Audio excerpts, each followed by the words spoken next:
Well, good morning, everyone, and welcome here to the Launchpad for our first of two live streams today. NASA is holding a public meeting this morning at 10:30 a.m. Eastern Time of its independent study team on categorizing and evaluating data of unidentified anomalous phenomena, or UAPs. The agency will then be holding a teleconference and press conference later this afternoon, and we'll be, of course, broadcasting that. NASA defines a UAP as observations of events in the sky that cannot be identified as aircraft or known natural phenomena from a scientific perspective. The focus on this public meeting is to hold a final deliberation before the agency's independent study team publishes a report this summer. Outlining how to evaluate and study UAP by using data, technology, and tools of science is a NASA priority. It is not a review or assessment of previous unidentifiable observations. The report will inform NASA on what possible data could be collected in the future to shed light on the nature and origin of UAPs. This meeting and public comments is in accordance with the Federal Advisory Committee Act, and the meeting includes an opportunity for the public to comment. NASA will begin accepting questions a few weeks ago ahead of today's meeting, and we'll be putting some links in the chat. The UAP Independent Study is a council of 16 community experts across diverse areas of matters relevant to potential methods of studies for unidentified anomalous phenomena. NASA commissioned the 9-month study to examine UAPs from a scientific perspective and create a roadmap for how to use data and tools of science to move our understanding of UAPs forward. Right now, the limited high-quality observations of UAP make it impossible to draw scientific conclusions from the data and the nature of such events, and they are getting ready to get underway here, so we're going to just listen straight in to today's events. It looks like they are going to get underway here. If you guys have questions throughout the stream, can send those in the chat. We'll work on saving some of those for the press conference later, but let's listen in to NASA as they prepare to begin their UAP meeting, the final meeting before the UAP independent review team release their study this summer.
Hello, good morning and welcome. My name is Dan Evans, and as the designated federal official for NASA's Unidentified Anomalous Phenomena Independent Study Team, I'd like to call this meeting to order and introduce the panelists. In the back row, we have Nadia Drake, Paula Bontempi, Federica Bianco, David Grinspoon, Carlin Toner, Josh Sameta, and Jennifer Buss. While in the front row, we have Walter Scott, Warren Randolph, Reggie Brothers, Shelley Wright, Scott Kelly, Anna Maria Barea, Mike Gold, and David Spergel, who serves as chair of the team. I have a few opening remarks, but to begin, I'd like to start with the following. First, I'd like to pay tribute to the life of retired Air Force Master Sergeant Sam Sato, who's being laid to rest at Arlington National Cemetery today. Following his active duty service, Sam served as the Intelligence Collection Manager for the National Intelligence Manager for Aviation, where he played a critical role in UAP analysis. All of us at NASA offer our condolences to Sam's family, friends, and colleagues. Second, I'd like to take this opportunity to express my profound gratitude to our distinguished panel of experts for their unwavering commitment and dedication. It's disheartening to note that several of them have been subjected to online abuse due to their decision to participate on this panel. And NASA's security team is actively addressing this issue. We at NASA are acutely aware of the considerable public interest in UAP. However, it's critical to understand that any form of harassment towards our panelists only serves to detract from the scientific process, which requires an environment of respect and openness. Now, every member of our team is a recognized authority in their respective field, and they have our unequivocal support. NASA stands in solidarity with them, advocating for a respectful discourse that befits their expertise and the significance of their work. Thanks. Now, in recent years, the subject of unidentified aerial phenomena, nowadays termed unidentified anomalous phenomena, or UAPs, has captured the attention of the public, the scientific community, and the government alike. And it's now our collective responsibility to investigate these occurrences with the rigorous scientific scrutiny that they deserve. NASA Administrator Senator Bill Nelson believes that understanding UAPs is vital for several reasons, which is why he directed this study.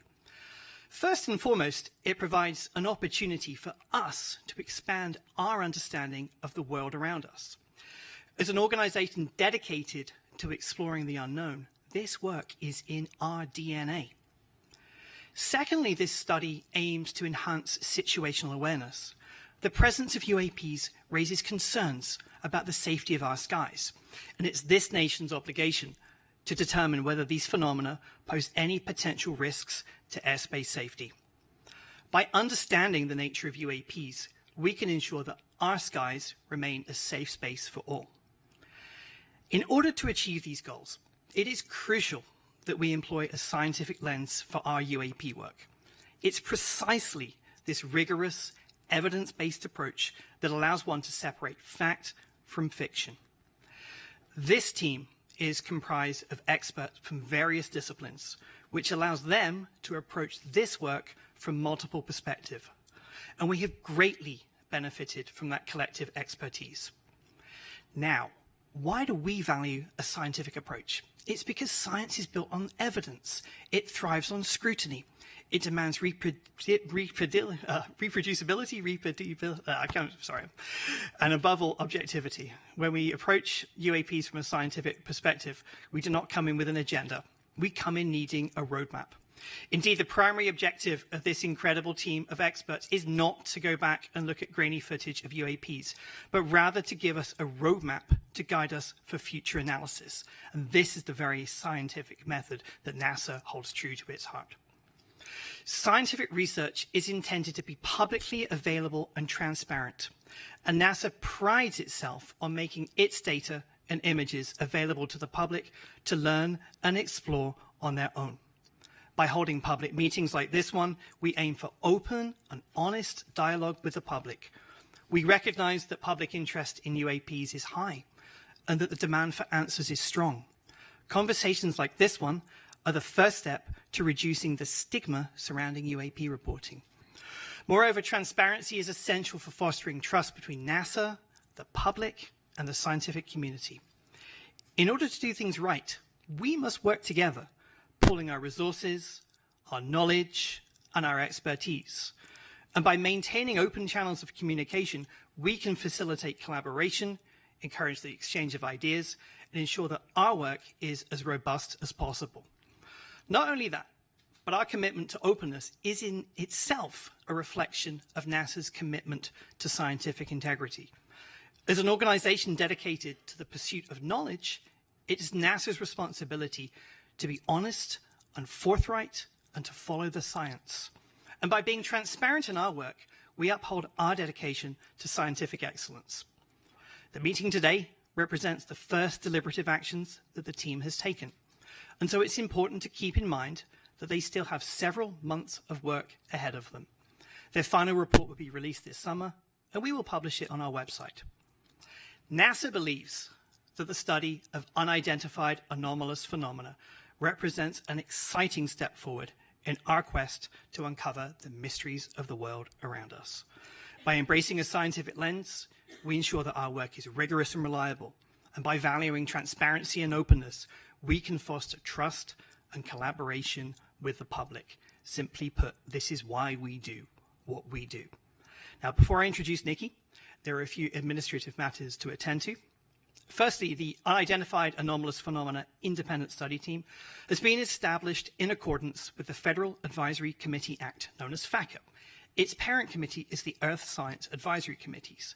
As such, this group does not report to the government. It reports to the Earth Science Advisory Committee, who will debate the recommendations and formally transmit this team's report to the government. Next, our deliberative committee meetings, such as this one, are open to the public. And also, after this panel was convened, the National Defense Authorization Act, known as the NDAA, changed the A in UAP to be anomalous. Accordingly, this panel's remit was expanded to encompass not just aerial UAP. However, the majority of UAP sightings to date have been in the aerial domain. So it's fair to say that this panel's focus is on the aerial aspect of anomalous. Now, in compliance with the FACA federal statute, formal minutes have been taken throughout the meeting today, and these meetings and these minutes are for the public record, and hence all presentations and discussions and comments by the committee members should be considered to be on the record. Each member of this UAP study team has been appointed because of their specific subject matter expertise as individuals, and hence each member is subject to federal ethics laws. This category of appointment is called Special Government Employees, or SGEs, for our non-government members, and our 2 federal employees serve as regular government employees, known as RGEs. Now, to the panel. All members on this committee should remember to recuse themselves if a topic comes up in which you have a potential conflict of interest between your financial interests, including those of your employer, and matters that we're discussing. And then finally, panel, if you have any ethics questions, please see me separately, and if needed, I'll put you in contact with a NASA ethics attorney. Thanks for bearing with me. I'd now like to turn to the amazing Dr. Nikki Fox, Associate Administrator for NASA's Science Mission Directorate. Over to you, Nikki.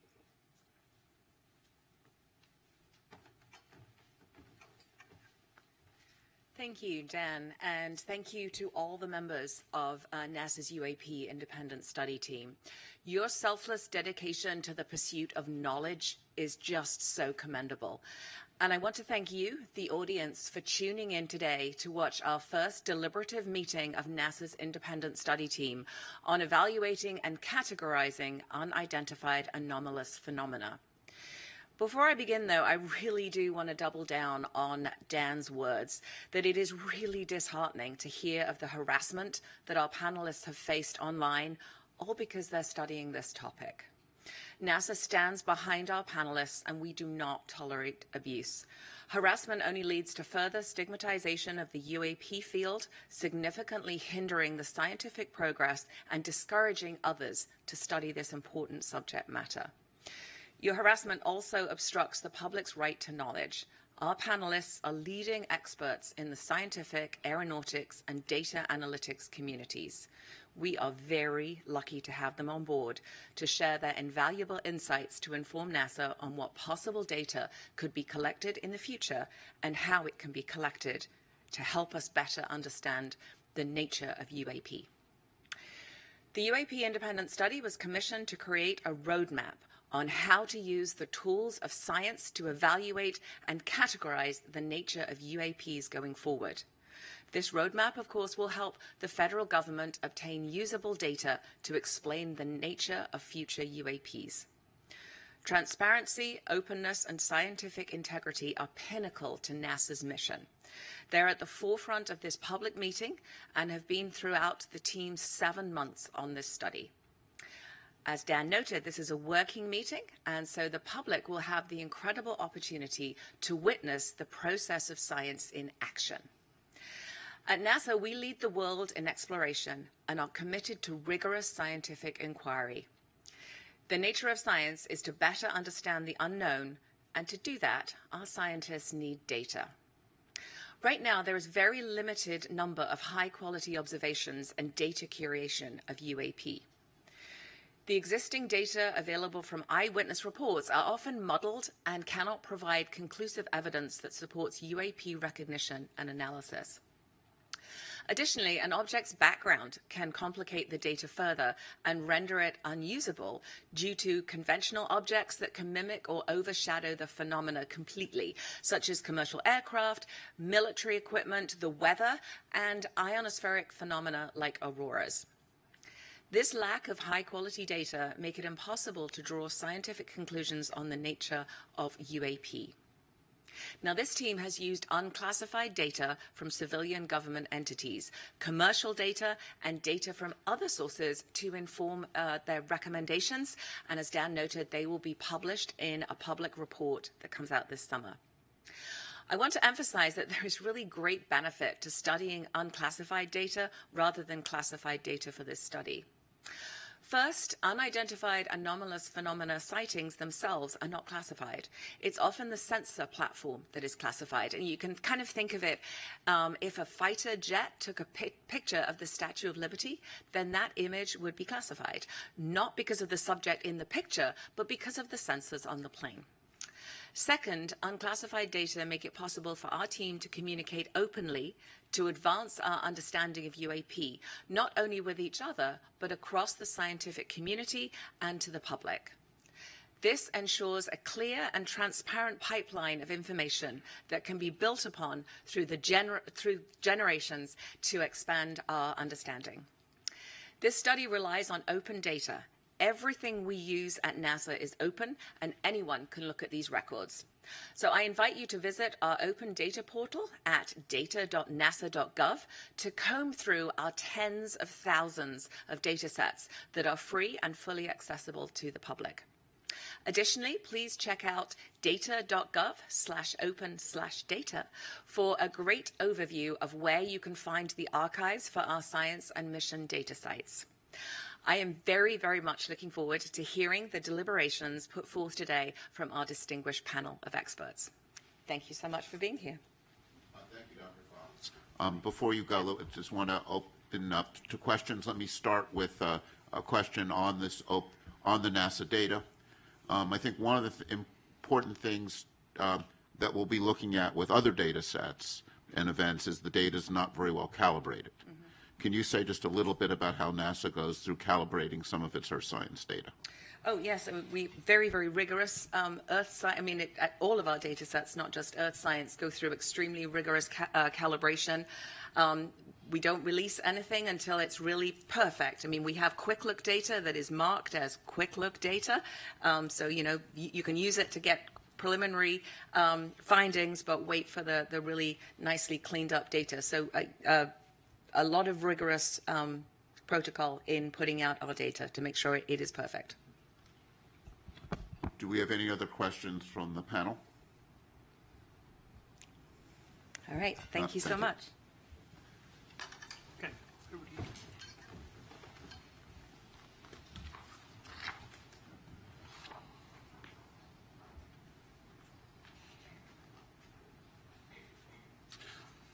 Hi, I'm David Spergel. I'm the chair of the panel. And when I look at our chart, we have a lengthy chart, but the high-level summary of it is how can NASA contribute to understanding the nature of UAPs? And our role here is not to resolve the nature of these events, but rather to give NASA guidance, to provide a roadmap of how it can contribute in this area.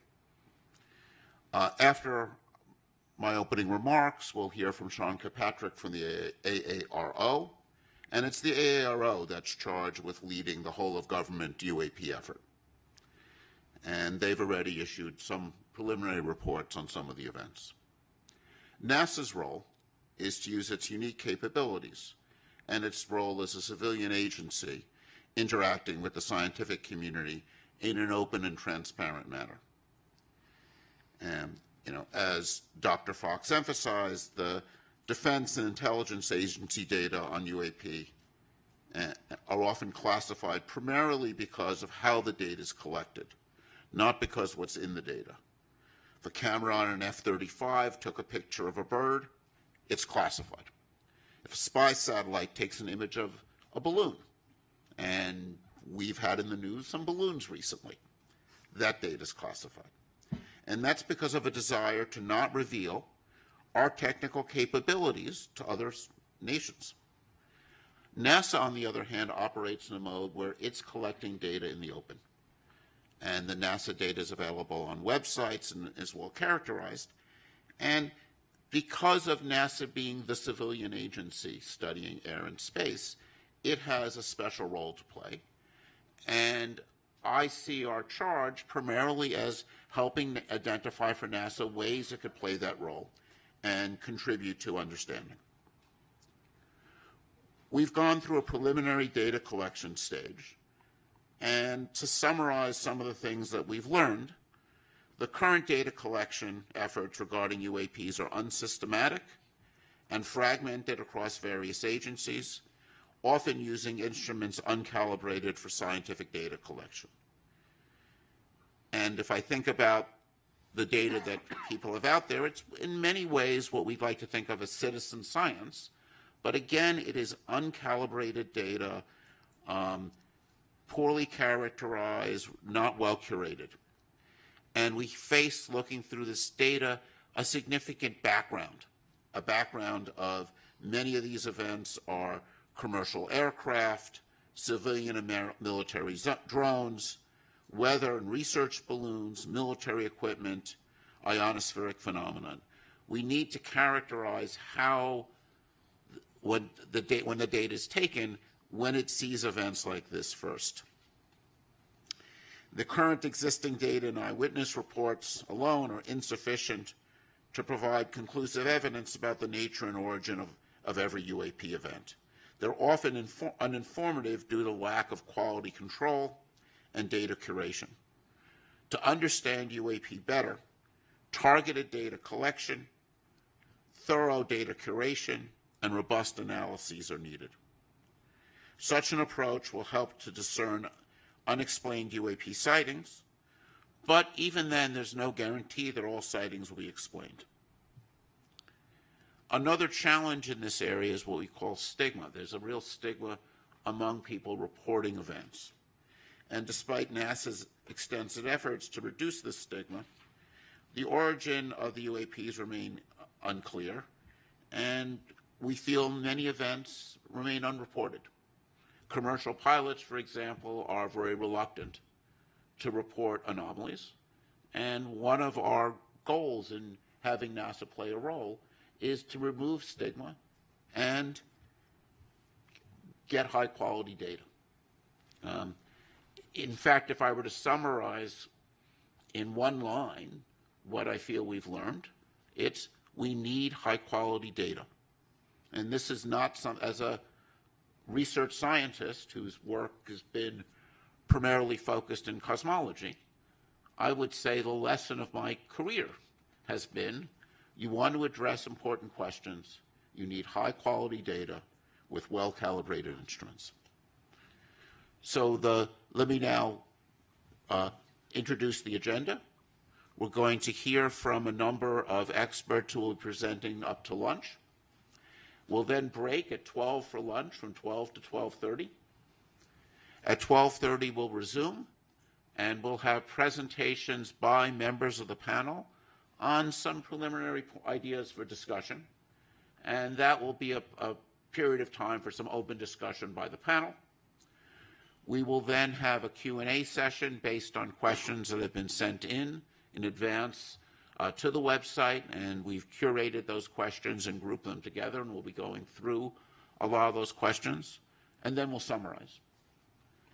And then over the subsequent couple months, we'll work on putting together the report, and as Dan said, we're aiming to make a public report available, we hope, by the end of July. So now let me turn this over to Sean Kilpatrick. Hang on. We'll do a couple Q&As. Oh, we'll do some Q&As from me? Yeah. Okay. From the panel. Any questions on the panel? Thoughts? Yes. We'll get the mic.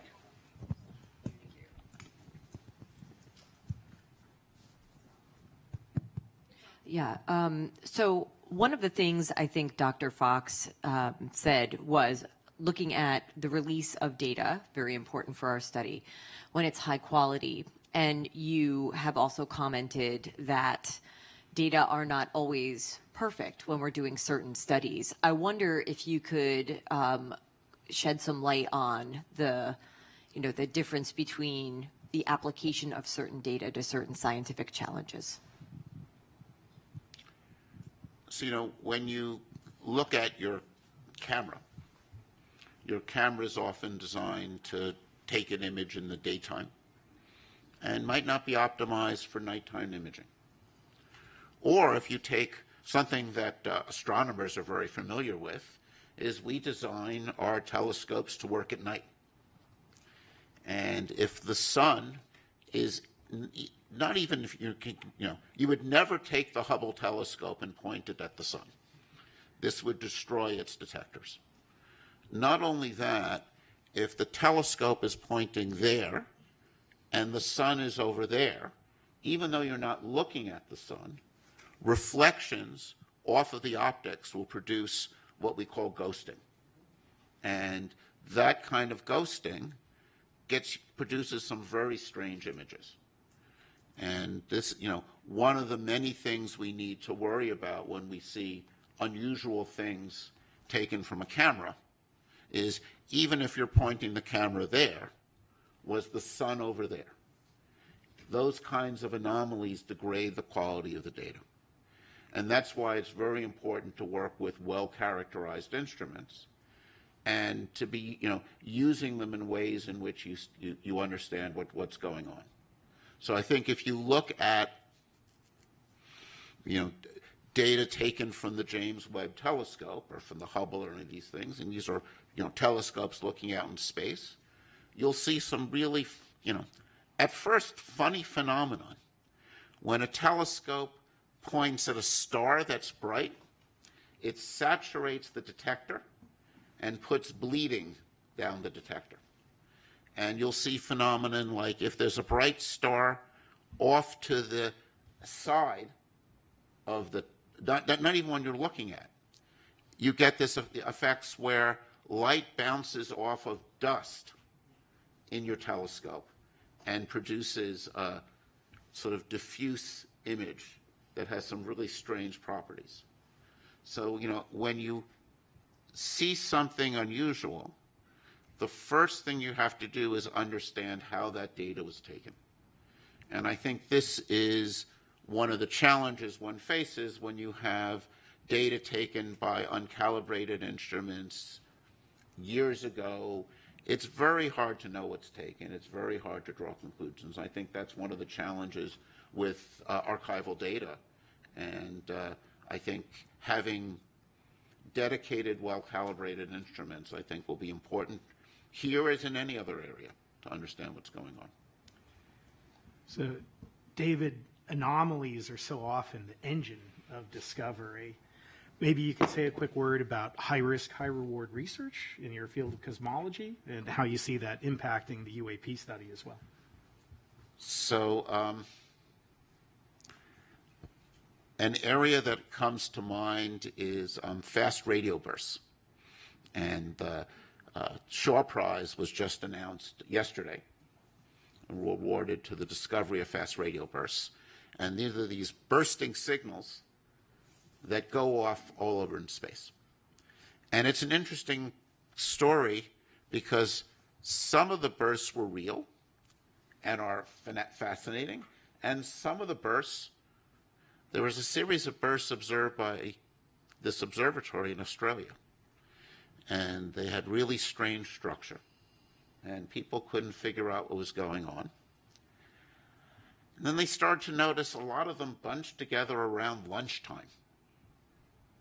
And what had happened was the people at the observatory would heat up their lunch in the microwave. And something they would do is they would open the door of the microwave oven before the microwave stopped. This is bad for your microwave oven. It wears it out. But not only that, it produced a burst of radio signal that was picked up by these sensitive detectors. So this, I think, is an interesting lesson.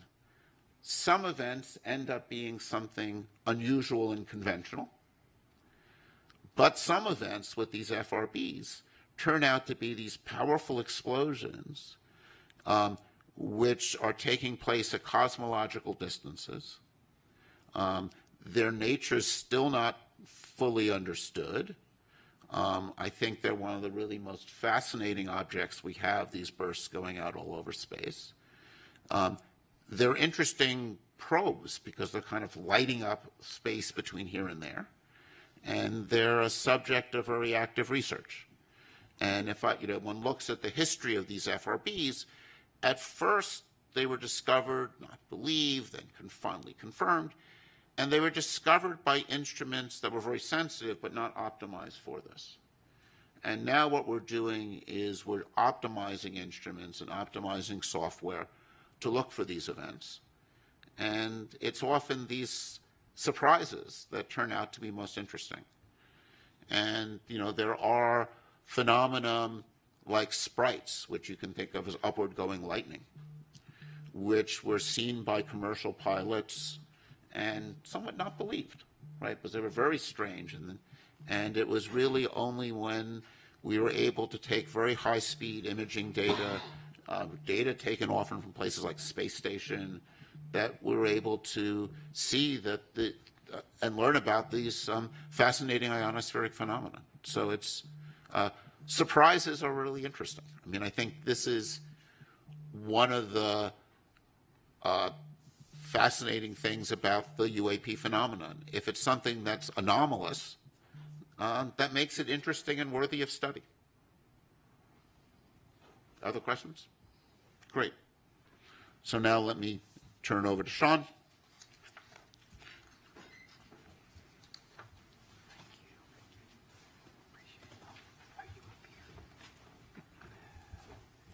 Thank you, David. Dan, it's a pleasure to be back. Good morning, everyone. I want to start by thanking NASA for convening today's UAP Independent Study public meeting and inviting me to continue to participate.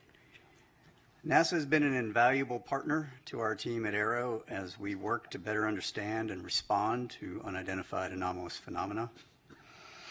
We applaud NASA for commissioning its independent study team and for exploring what data and tools could be leveraged to shed greater light on UAP.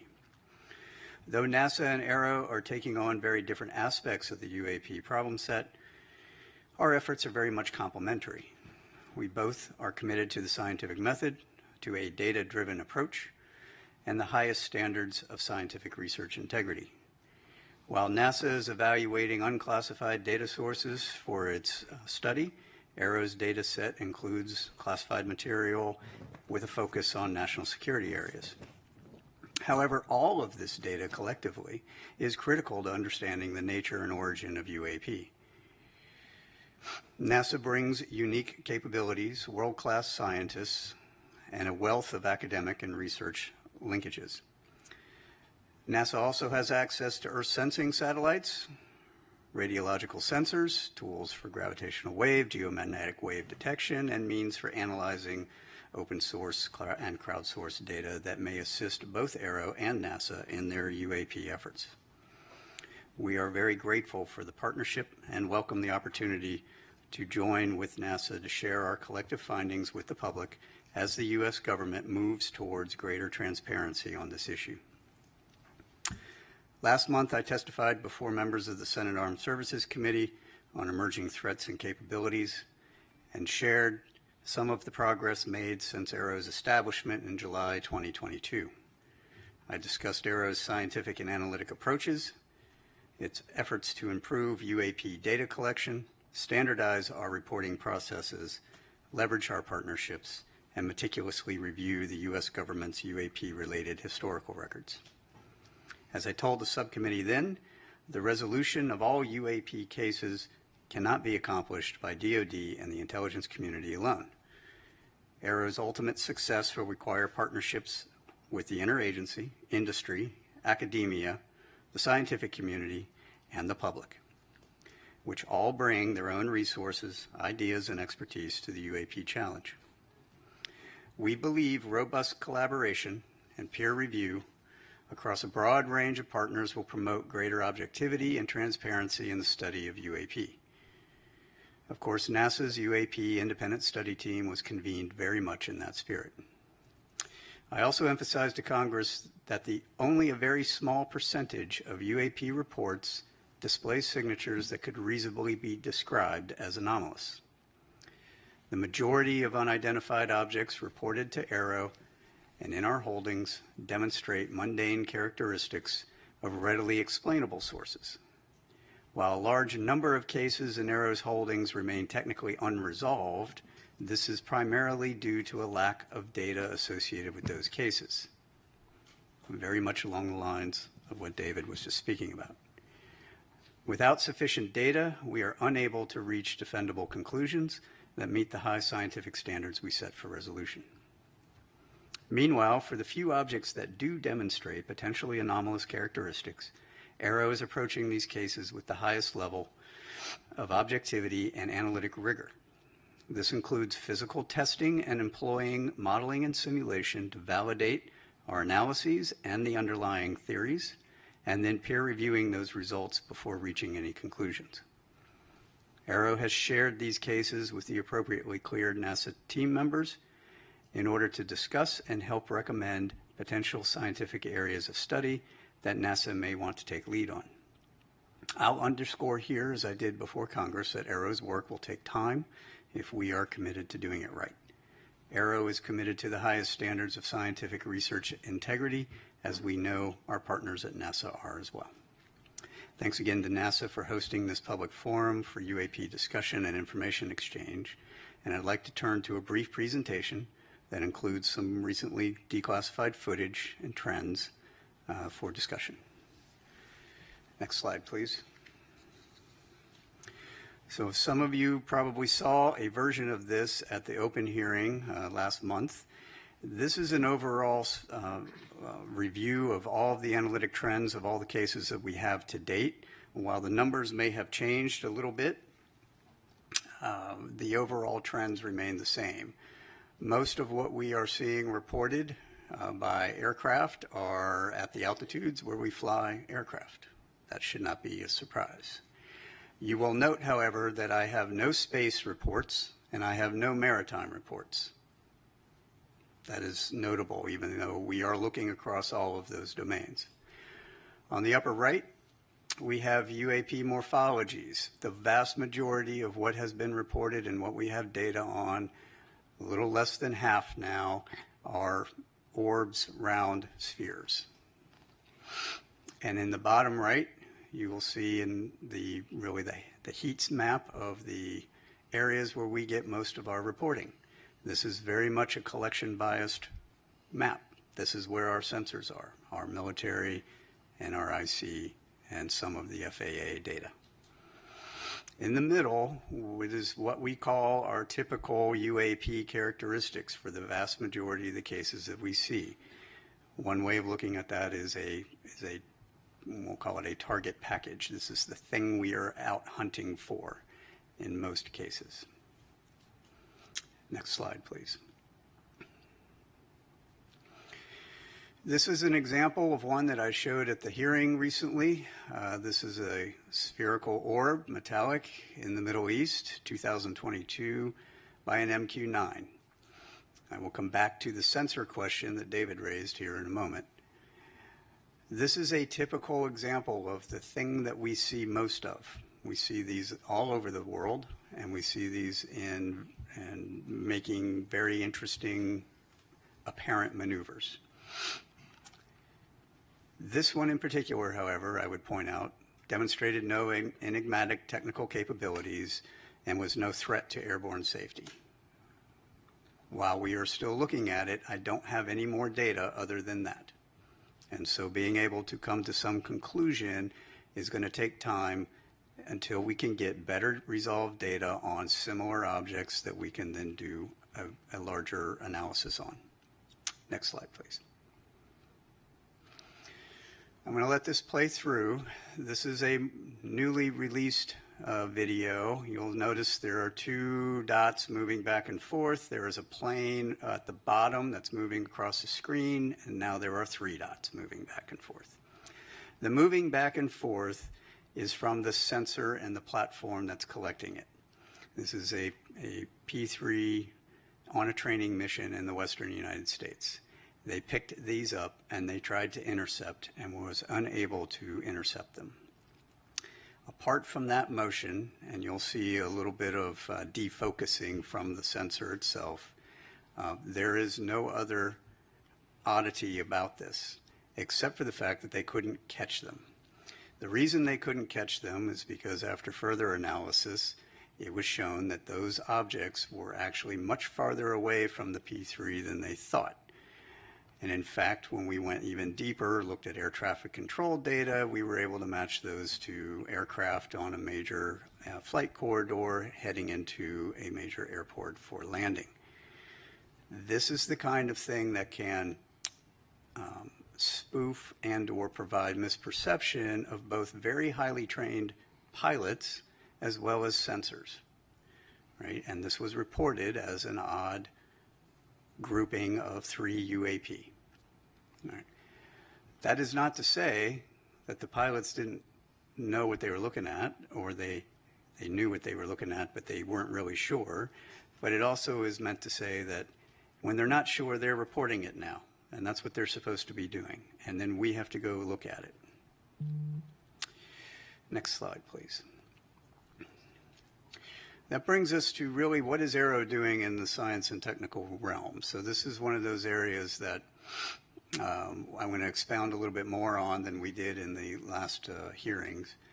AARO has a robust scientific plan that we are required to then provide to Congress here pretty soon.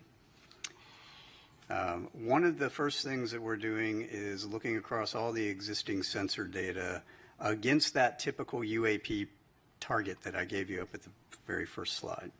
That goes beyond DoD and IC sensors. That's commercial, that's civil, that's and with partnership with NASA sensors and NOAA sensors. Understanding if any of these Earth sensing satellites, any of these airborne platforms, any of these ground radars, whether it's FAA or other, can actually see these things, given what we've got so far, is going to be an important first step to understanding which sensors are going to be relevant. From there, we are augmenting with dedicated sensors that we've purpose-built, designed to detect, track, and characterize those particular objects. We will be then putting those out in very select areas for surveillance purposes. Partnerships with academia, exploring the signatures to match to our data. So understanding if a thing is moving and if it is doing certain anomalous activities, what are the signatures we would expect to see? How do we pull on that? And then from there, how do I tune my collection architecture to go after it? Statistical analytic techniques. We're working with a couple of universities on how do I do broader-based statistical analysis on unclassified and classified data so that I can apply those analytics to our holdings. And then AI and ML analytic techniques for searching out through the data what are the objects, what are the targets that we're going after. We have partnerships with both DoD and DOE labs to explore our current state-of-the-art fundamental physics of UAP observations, both current and historical. In other words, if I have objects, those few that are doing some things that are anomalous, what is our current understanding of maneuverability, speed, signature management, propulsion? What are those underlying signatures that we would expect to see, and how do I then pull on that? Our interagency and allied partnerships for calibration of our capabilities. This is exactly what David was pointing at. A vast majority of what we have reported to us are DoD sensors. DoD sensors are not scientific sensors. They are not intelligence community sensors. Believe it or not, intelligence community sensors are very close to scientific sensors. They are calibrated, they are high precision, they are everything you'd ever want to know about a thing. DoD sensors have one purpose. They are to identify an object that is known and put a weapon on it. That is what they're for, right, predominantly.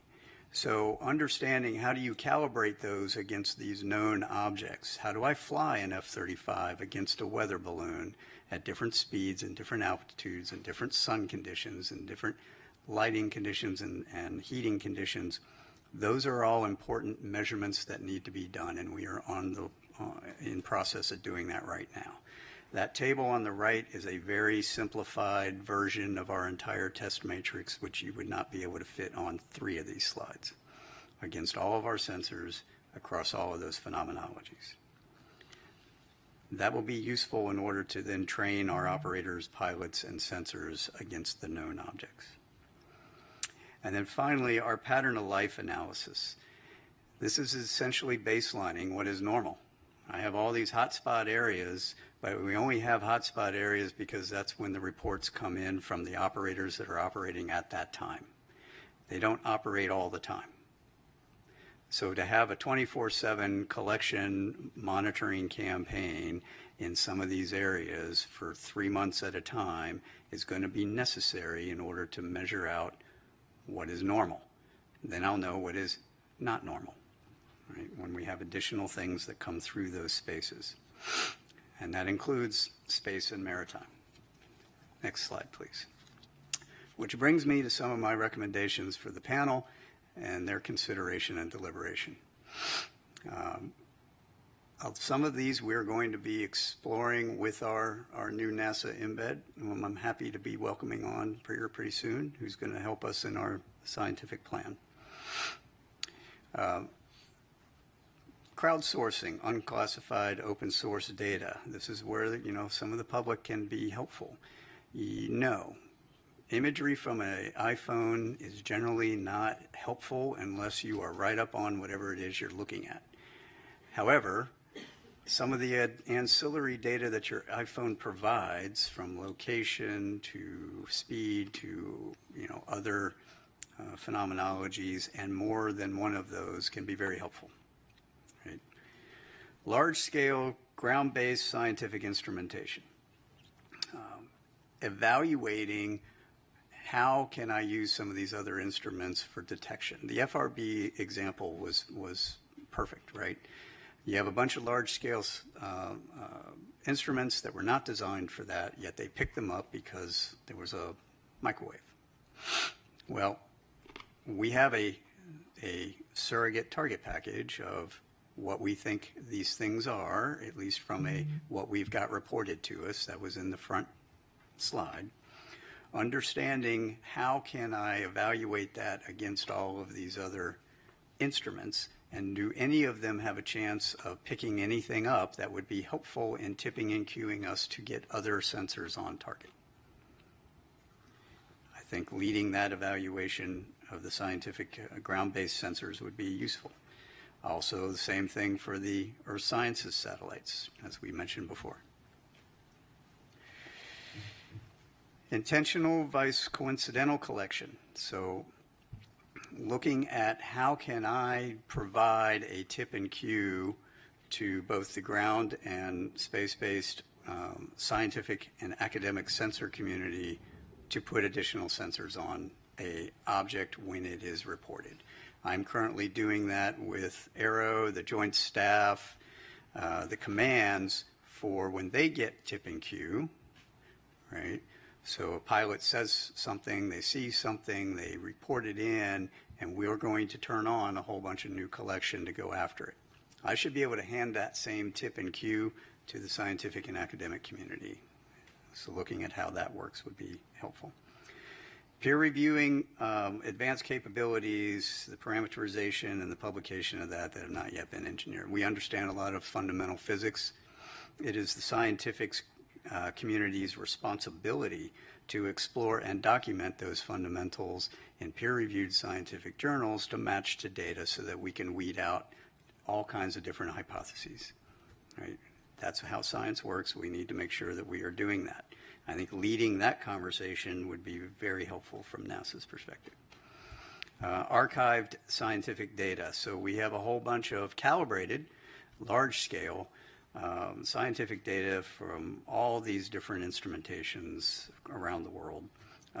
taking a look at how can you apply maybe some AI ML tools to search through that data for anomalous signatures that may correlate to things that we've got reporting on. That would be an interesting study. Distributions of sightings. I think this is a low-hanging fruit one, right? So if we take a look at all of the distributions of sightings that are outside of my national security areas that I've got classified reporting for, and they generate the similar distribution map as we've got, and we put those two pieces together, now I have a holistic picture. And then, of course, our foreign partnerships, building a robust scientific community of interest to review data, capabilities, conduct analysis, expanding upon our military and intelligence collaborations across the world into the scientific and academic world. And with that, those were my thoughts.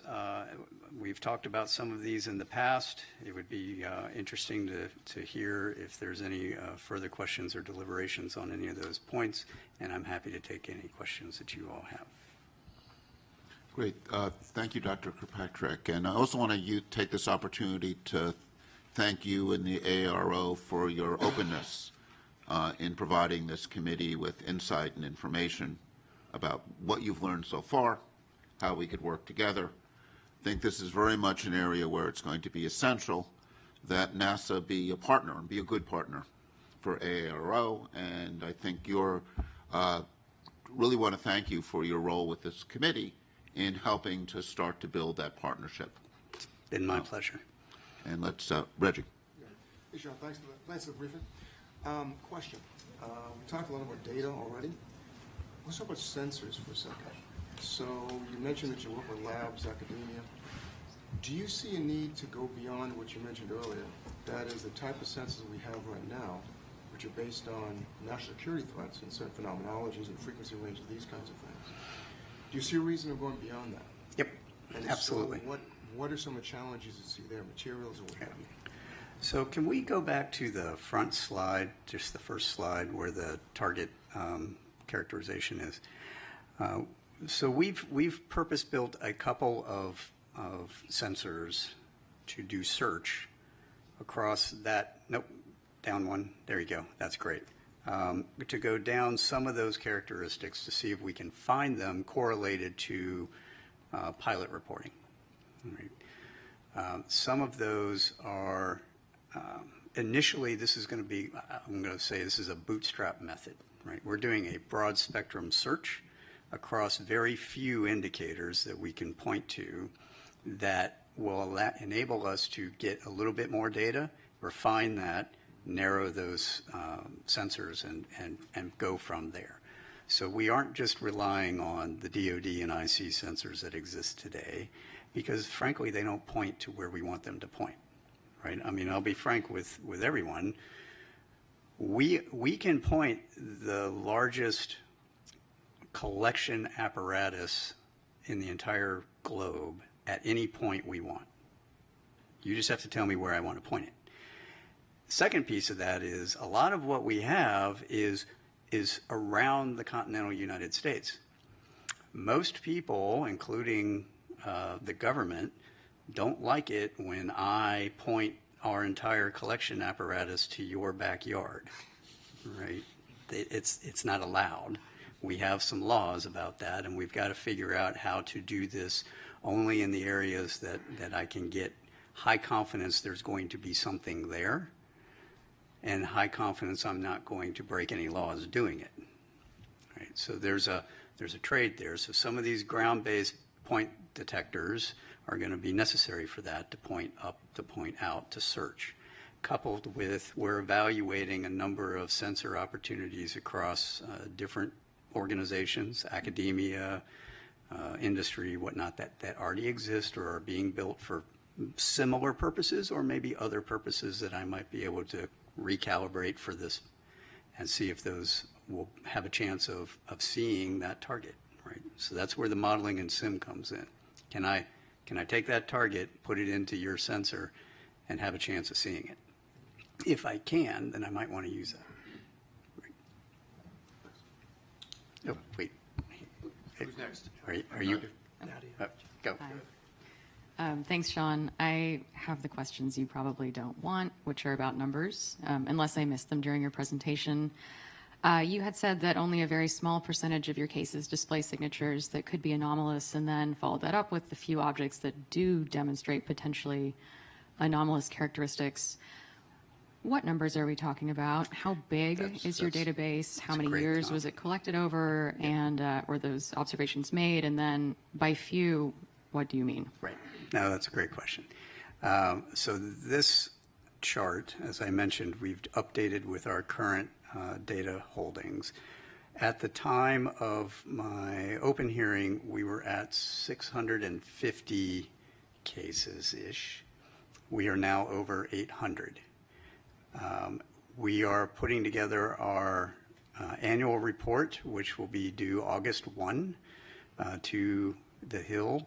And in it, and there will be an unclassified version, as there always has been, we will have those updated numbers at that time. We roughly get, I mean, you can do the math, you know, it depends anywhere from 50 to 100-ish new reports a month. Now, the reason we had such a big jump recently is because I got FAA's data integrated in finally, and so we ended up with like 100 and some odd new cases. So there's reason why it's going to fluctuate. The numbers that I would say, so we're gonna try to do a little more fidelity on some of the analytics when we report out. But the numbers I would say that we see are possibly really anomalous are less than single-digit percentages of that total database. So maybe 2 to 5-ish%. Wait. Who's next? Is this on? Hi. All right. I'll stand up because I'm on the other end of the room. Thanks, Sean, for your presentation and for some of the video footage that we saw. While we're all good scientists on this panel, I think that I look at it with an untrained eye of looking at that video. And so I see 3 spots moving and everything else in the background looks like it's stable. Can you talk a little bit more about either the sensor platform or what we're seeing that's stable in the background? Because they've been identified as airplanes, and there's clear description of from other data sources that came in to help clarify that.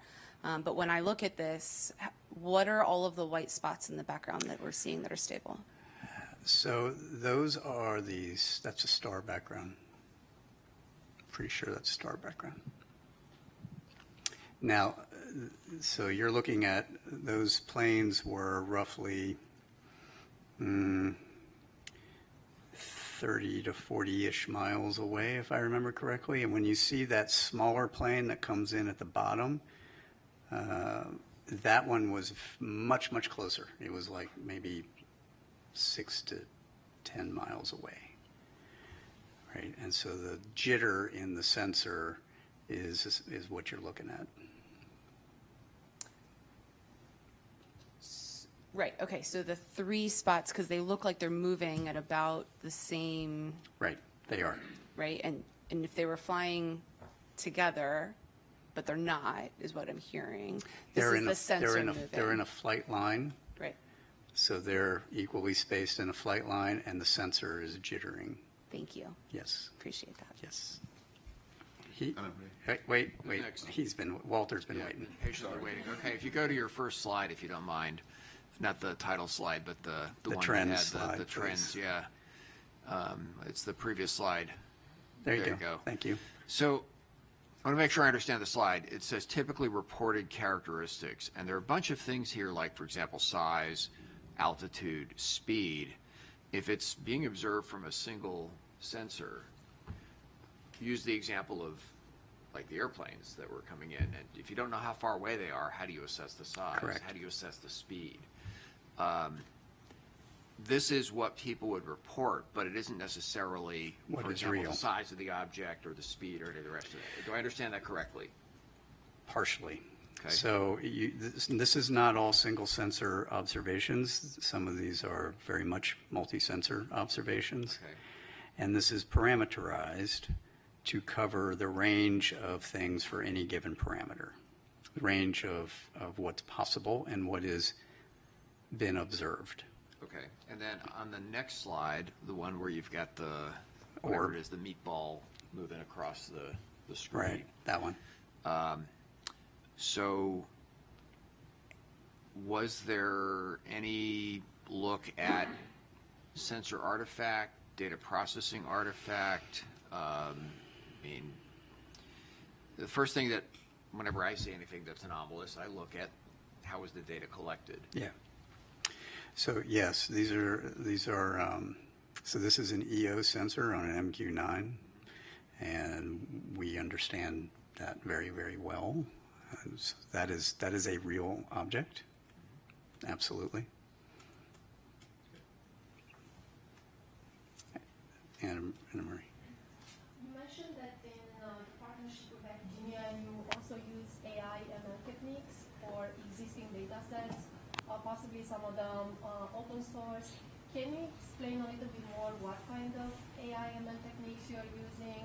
Are these about anomaly detection? Are you using anything related to natural language processing? Are you using anything related to computer vision? Right. So we're looking at a number of different capabilities that span, I think, a lot of what you've just said. So we've got, we haven't applied it yet. We are researching how we're going to apply it. So natural language processing for the reports from pilots, absolutely. All right. Target recognition, so I can train a model to look for that thing and go back through all of our holdings and go, give me how many of these you have, right? And then try to figure out what those are. Right? So I have not put anything out there yet, or have not looked at anything yet for active targeting in real time, because I don't know exactly what I would train it to go look for. I just know what we have. So I want to get more confidence on what we have before I go and do that, except for balloons, right? We're trying to get rid of balloons as quickly as possible.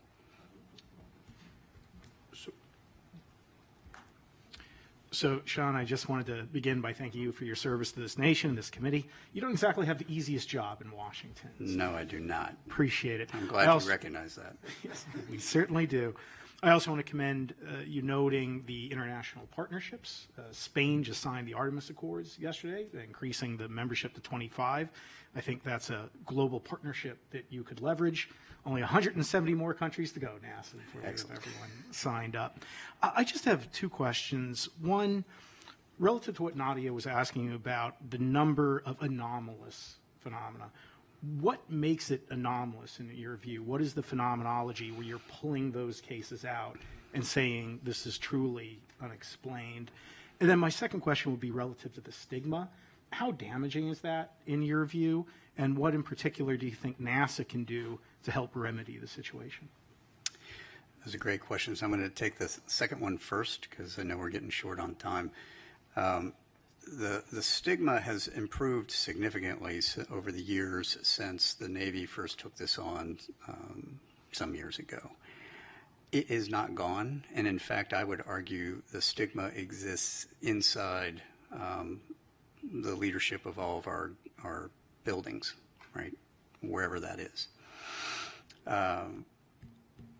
My team and I have also been subject to lots of harassment, especially coming out of my last hearing, because people don't understand the scientific method and why we have to do the things we have to do, right? And because we can't just come out and say, you know, the greatest thing that could happen to me is I could come out and say, hey, I know where all these things are. Here you go. All right, but I don't, right? And it's going to take us time to research all that. People want answers now, and so they're actually feeding the stigma by exhibiting that kind of behavior to all of us, right? That is a bad thing. Where can NASA help? I made that recommendation on NASA should lead the scientific discourse. We need to elevate this conversation. Right? We need to have this conversation in an open environment like this where we aren't going to get harassed. Because this is a hard problem. It is a hard target problem. We need to understand what is the things that are in all of our domains, space or air or undersea, and how do we make sense of that? Right. Your first question on what makes it anomalous to me, we actually developed some definitions on all of these things. We gave it both to the White House and to Congress. I think we've got some of that into law now, but essentially anomalous is anything that is not readily understandable by the operator or the sensor. Right? So it is doing something weird, whether that's maneuvering against the wind at Mach 2 with no apparent propulsion, or it's going into the water, which we have shown is not the case. That is actually a sensor anomaly that we've now figured out, and we're going to be publishing all of that. You know, those kinds of things make anomalous. Signature, we'll call it signature management, but it's things that are not readily understandable in the context of, hey, I've got a thing that's out in the light. It should reflect a certain amount of light. If it doesn't reflect that amount of light, something weird. I think we have time for one last question. Sean, you recommended foreign partnership with NASA. I'm curious, especially given your map, have you, as AARO, partnered with international agencies, and is there ways for reporting to your? Mm-hmm. So that's a great question. I want to expound on that just a little bit. So I have just held our first Five Eyes forum on this subject last week, I think it was, or earlier this week. I don't know. Dan was there, and we have, we've entered into discussions with our partners on data sharing. How do they do reporting? What kind of analysis can they help us with? What kind of calibration can they help us with? What can we help them with? And we're establishing all of that right now. And they're going to end up, sending their information and data to us to feed into the process that we've laid out for how we're going to do all of this. Beyond that, I have not had either the time or the bandwidth to do, and that's why I would look to NASA to expand the scientific and academic relationships that they have across all of our allies and partners on how can we bring them into the fold. That's where I think there's a lot of benefit to NASA taking lead on that. Great. Thank you. One just clarifications for people who don't know, what are the Five Eyes? Oh, I'm sorry. For those of you that aren't familiar with the Five Eyes, those are that's the UK, Canada, Australia, New Zealand, and the United States. So those are the 5 partners. Terrific. So thank you very much. Thank you.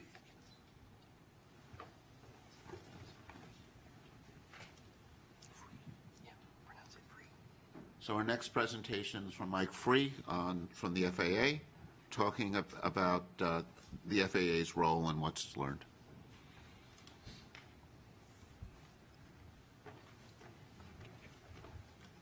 Would like to thank the panel for the opportunity to come and give an overview of the FAA and some data points around the FAA's mission, the data the FAA provides to provide the framing of what are the surveillance systems that we can bring to bear, or there's data around those sensors, as well as to frame the limitations of those. I know Sean talked about some of the data points that are used and being integrated, so hopefully this will give you an overview of the FAA's mission as well as those data points.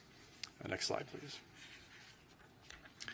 So the FAA's mission is quite large and complex. By a factor of 2, we operate more commercial aircraft than any other country. I think we're second only to Australia in total airspace, but largely because Australia has a very large oceanic volume that they're responsible for managing. So it is a very complex, very large national airspace system.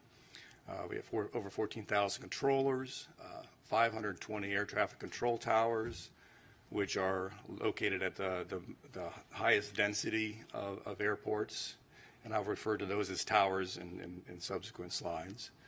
We have 147 what we call terminal radar approach controls, or TRACONs, and those are manned control facilities at the high and medium density airports around the nation, as well as 21 air route traffic control centers, which manage the control of air traffic in the en route environment.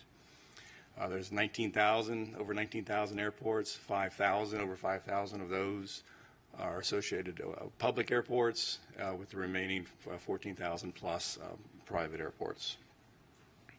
Next slide, please. So the FAA's mission is primarily around safe and efficient control of manned aircraft. That has been our historical mission, and it remains our primary mission. Certainly as we talk about new entrants with UASs and advanced air mobility and some of those things, there will be an evolution of the FAA's mission to include safe operation of the NAS with those new entrants. But the architecture and design of the NAS is geared around safe and efficient control of aircraft and manned aircraft. Certainly the commercial aspect, the commercial flights are a primary focus of the agency. We certainly support general aviation and flights as well. But again, our mission is around manned aircraft and safe and efficient operation of those.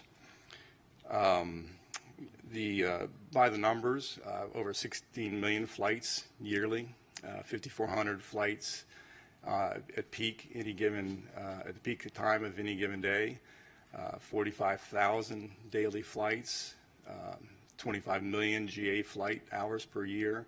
A very large, very complex operation that we're responsible for managing. We certainly provide a significant contribution to that service to the nation in the form of product toward a GDP. Next slide. So as we get into the discussion of surveillance services, I want to provide a little bit of framework around the categorization of our surveillance services, and we primarily break those into two bodies. The cooperative surveillance, which is defined by a sensor that's avionics or equipment on board the aircraft that works in conjunction with ground-based sensors.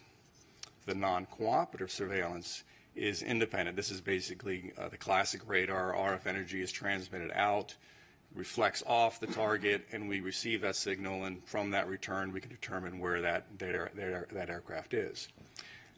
Typically these cooperative and non-cooperative sensors are co-located together, the cooperative mounted on top of the non-cooperative radar. So from a data perspective, I think in this panel, in this study, I think that the cooperative sensors, those are neither unknown or anomalous. So for the purposes of this briefing or the rest of this briefing, I'm going to focus on the non-cooperative aspect. Next slide, please.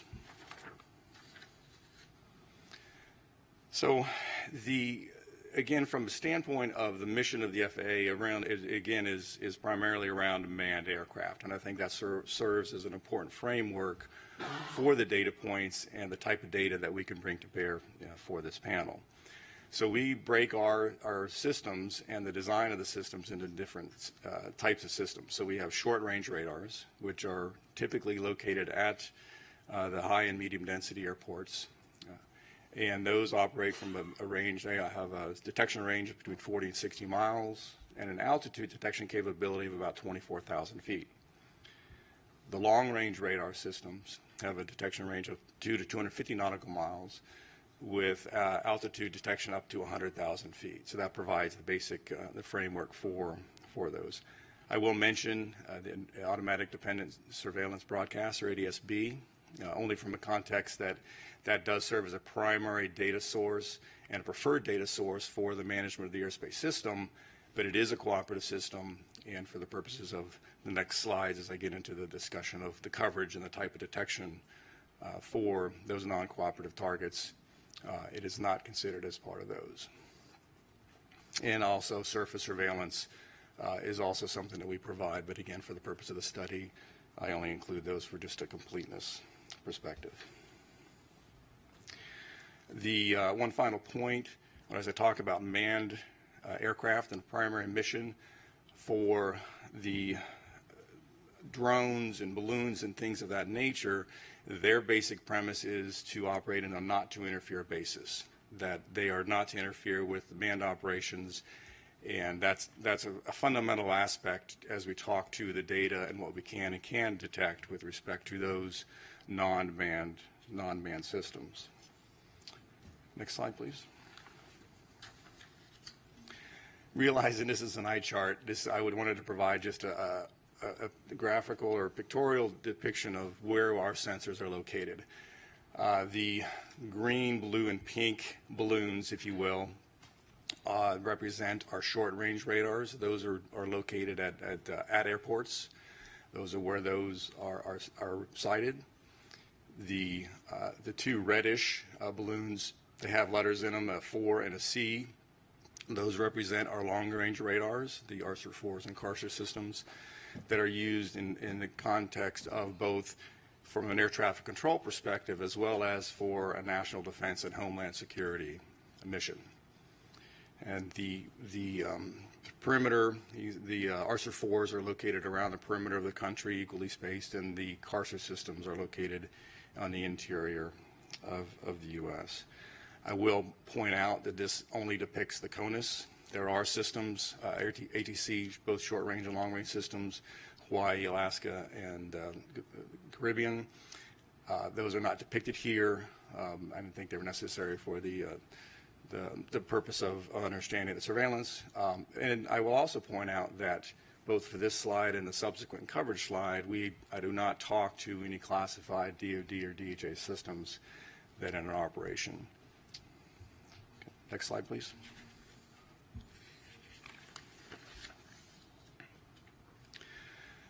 So what can the FAA detect and surveil, what can we not? This slide gives you a by altitude slice of what it is that we can detect. So if you look at the square that's labeled 1,000-foot AGL, that depicts by sensor for an aircraft that is 1,000 feet in altitude, what is the range at which we can detect that aircraft. And so on, as you get higher in altitude, or higher in altitude, you can detect it at further range. And that's basically a phenomenon of the curvature of the Earth and the line of sight aspect of these radar systems. So pretty good coverage across the U.S. at 10,000 feet and above. This is a mathematical model based of a pure line of sight as well as some geographical screening. As you can see in the western part of the U.S., there is screening due to the mountains and those sensors. Need to take a little bit of time and talk about the nature of the targets. These line of sight models represent an input of a target that is 1 square meter. So think of a sphere of 1 meter in diameter. That's the assumption that goes into these models. So if you think about that in the context of other forms of aircraft, a 4th generation F-15 or F-18 is in the proximity of about 1 square meter, perhaps a little bit larger. A large airliner is perhaps 100 square meters. A small UAS is perhaps a 0.01 square meter. So the range of these detections or the size and the ability to detect these targets from an F-15, large airliner, 100 times larger in size, a drone 100 times smaller in size. So the detection and the surveillance capability really largely depends in part to the target that we're talking about and the ability to surveil that target. All right, next slide. So I do include this ADS-B coverage slide just to give a context of, from a cooperative perspective, there is very good coverage across the U.S. to 1,500 feet above ground level. So this provides a context of when we look at the data and start getting a discussion of what it is we can detect. This will certainly be, for those cooperative aircraft that have ADS-B, we could certainly detect those to a pretty low altitude across the U.S. All right, a couple of data points I think I know Sean certainly talked about some of the data points, and I can provide a little bit of insight from an FAA perspective. Drones are a pretty significant challenge. There's 880,000 registered drones in the U.S., small drones, I should say, Part 107 drones.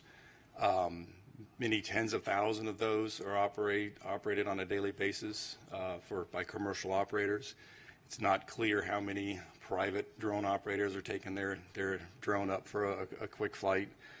But as I said earlier, those are regulated they're regulated to operate below 400 feet in altitude. So again, it's the drone aspect is for those small drones in particular, and as well as all classes of drones. There are regulatory restrictions to where they can and cannot fly, basically avoiding and not interfering with manned aircraft operations. Second data point, we talked about balloons. The Weather Service, we know on 92 weather stations that release balloons twice a day. At 6 a.m. and 000 Zulu and 1200 Zulu. Typically 2-hour duration. They fly up to 100,000 feet where the envelope bursts and then the payload descends back to Earth. So certainly, at least 184 balloon flights daily in the NAS. Not to consider universities and hobbyist balloons that may be launched, but those are typically small in size. And finally, Sean did talk about UAPs and FAA data. A couple of data points that we do report. There is a process by which air traffic controllers can report UAP sightings or events. Historically, those have been in the range of about 3 to 5 reports per month that have been reported. We did see an uptick of reports in August of 22 that went up to about 8 to 10, perhaps due to Starlink launches. And finally, with the Chinese weather or the Chinese balloon incident in February, we did see a significant uptick, and there's like 68 UAP reports that started in February, and we've seen a large number, subsequent to that. I think that's all I had. Any questions? Do you want to take the question? It's easy. Actually, you can choose the questioners. It's easy from your angle than from mine. All right, Walter. Yeah, so two questions about the radar data coverage. First one is, do you retain any of the data, or is it just cycled over as? There is a retention, long-term retention of data. I can't recall exactly how long retain that. There's certainly a requirement from a retention from a legal perspective.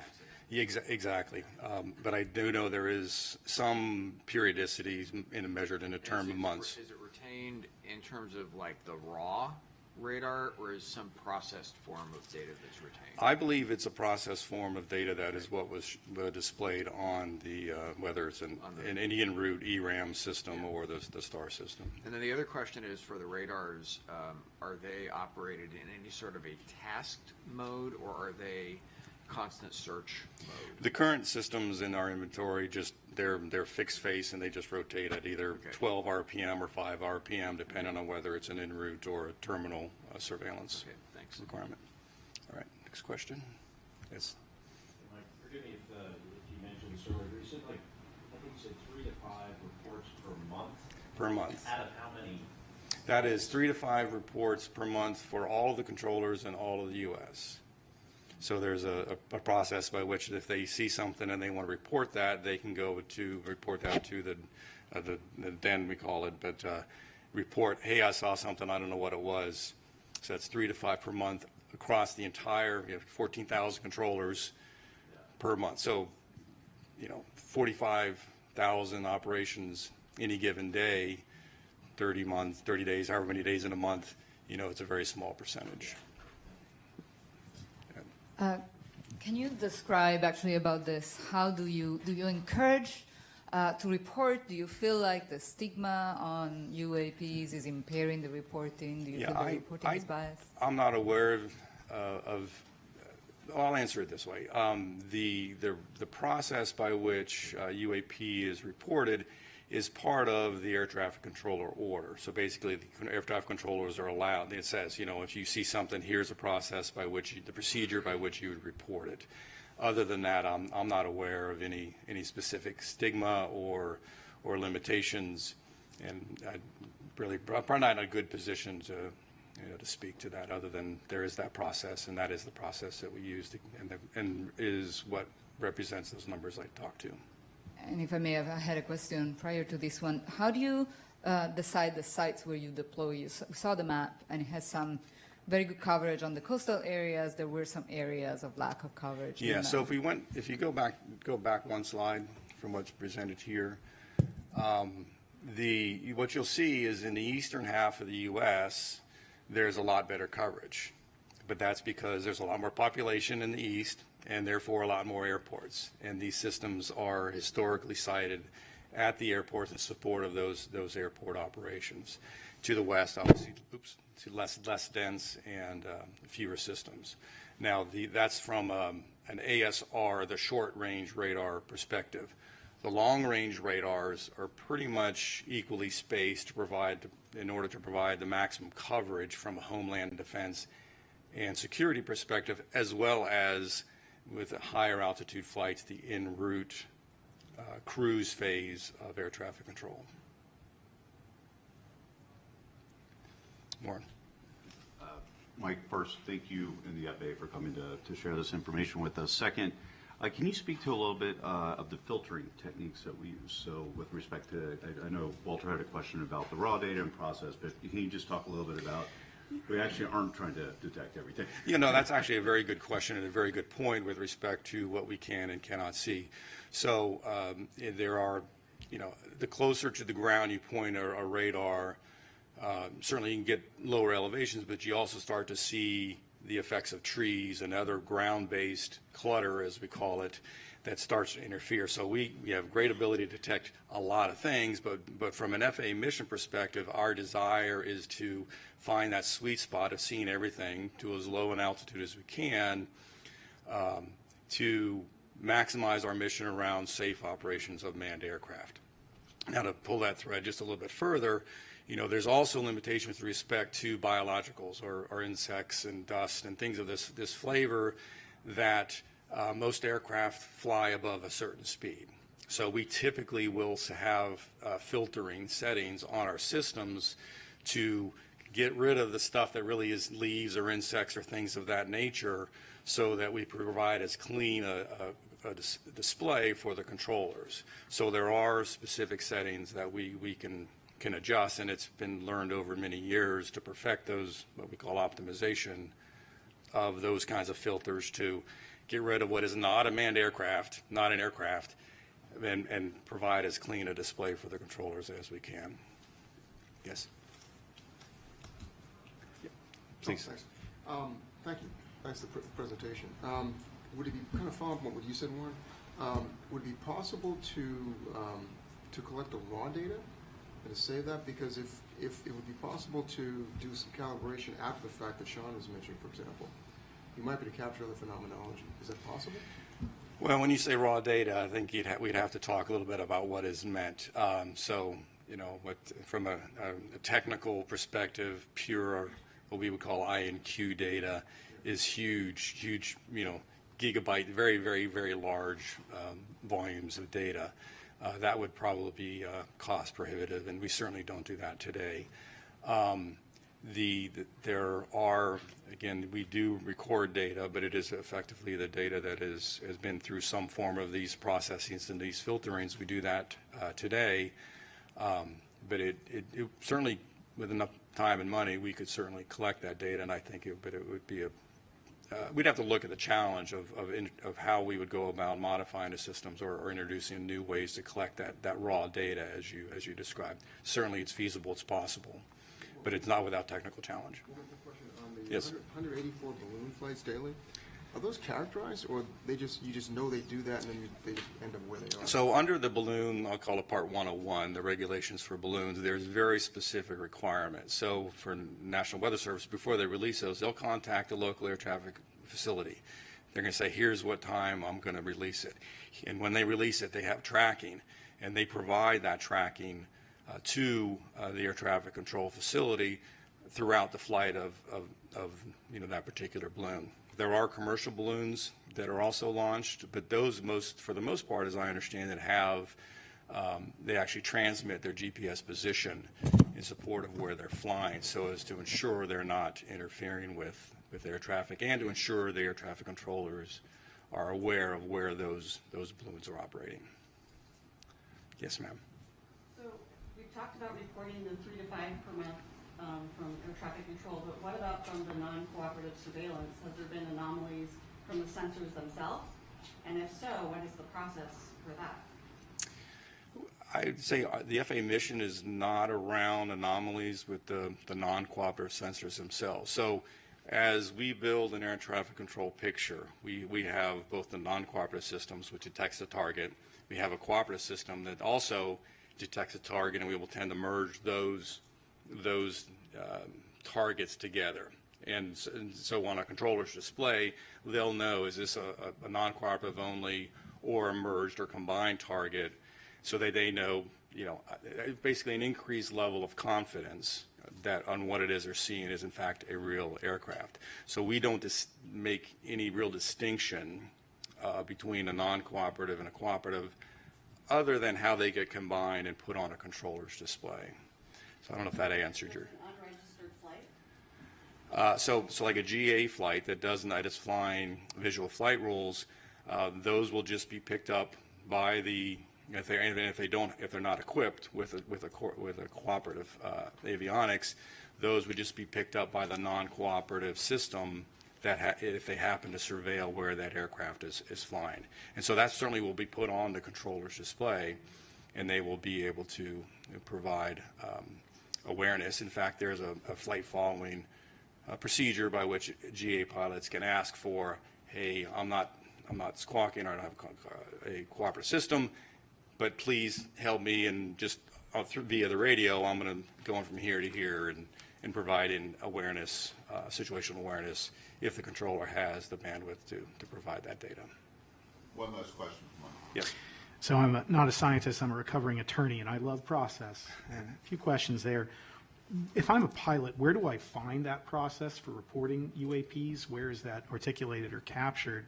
Second, when you mentioned that you're reporting these incidents, who are you reporting it to? And are those incidents, pulling on the thread that Reggie started, are they being archived anywhere? I believe they are archived. They're reported to the domestic network, event network. It's an FAA organization or function. I can't speak to whether they would be, say, part of what Sean would include as part of his database. I presume so. So I think that was the answer to the second question. What was the first question again? I'm sorry. Where does the reporting process live? If I'm a pilot, I see a UAP, where do I go to find out? I don't know the answer to that question. Like I said, I'm familiar with the reporting process from a controller perspective and the order that's used to define how controllers do their job. I don't know the answer to the question from a pilot perspective. Gotcha. Great. So thank you, Mike, for your presentation and for all the help the FAA has given us as we've been learning more about the very impressive system that the FAA maintains. Thank you. I know. Thank you for having me. For me, one of the many takeaways from this is feeling, just a little bit safer every time I fly, and thankful for you and your colleagues for what they do to make that possible. Thank you. And we're now going to take a quick lunch break. We'll be back at 12:30. And see you all soon.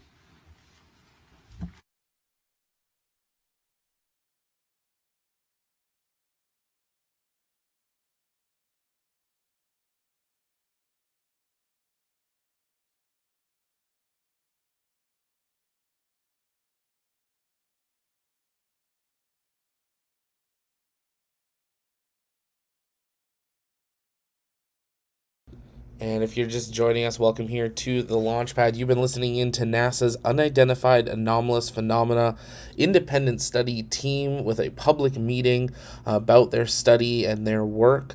This study meeting will continue at 12:30 Eastern. That's just 28 minutes from now. They're having a quick scheduled lunch, and then they will continue to hear from the rest of the UAP independent study team. As always, if you haven't yet, take a moment, engage that subscribe button so you never miss live coverage of things like this, launches, space news updates, and our exclusive one-on-one interviews right here on the Launchpad, because here at TLP, our mission is to inform and inspire the explorers of tomorrow, because we believe that space is better together, and we're glad to have you here with us today. If you guys have questions, you can send those in the chat and tag us at the Launchpad, and we'll work on answering those to the best of our ability. But stay with us as we await for this meeting to continue, as we learn more about how NASA and the Unidentified Anomalous Phenomena Independent Study Team categorizes, classifies, and studies UAPs over the United States and around the world. Stay with us.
series of short presentations by members of the panel on their thoughts on different aspects of our charge.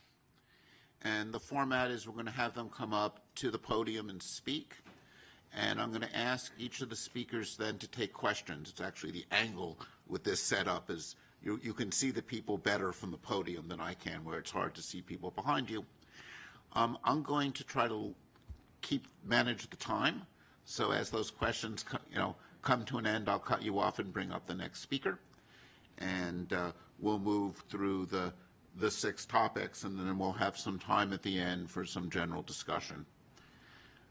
The first speaker will be Dr. Nadia Drake, talking about framing the issue of UAP.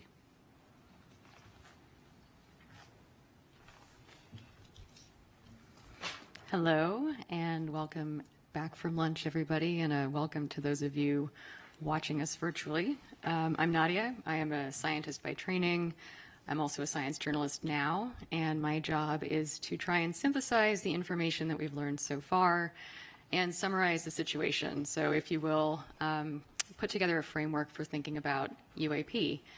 Now I'm going to try and do this in a way that reflects the thoughts of the entire panel, although obviously we have a variety of opinions and ideas among us. So I'd like to leave some time at the end for you to weigh in with disagreements or concurrences as needed. So first, a housekeeping matter. The definition of UAP changed during the 7 months of our fact-finding process. UAP initially stood for unidentified aerial phenomena, with aerial referring to events occurring in Earth's atmosphere.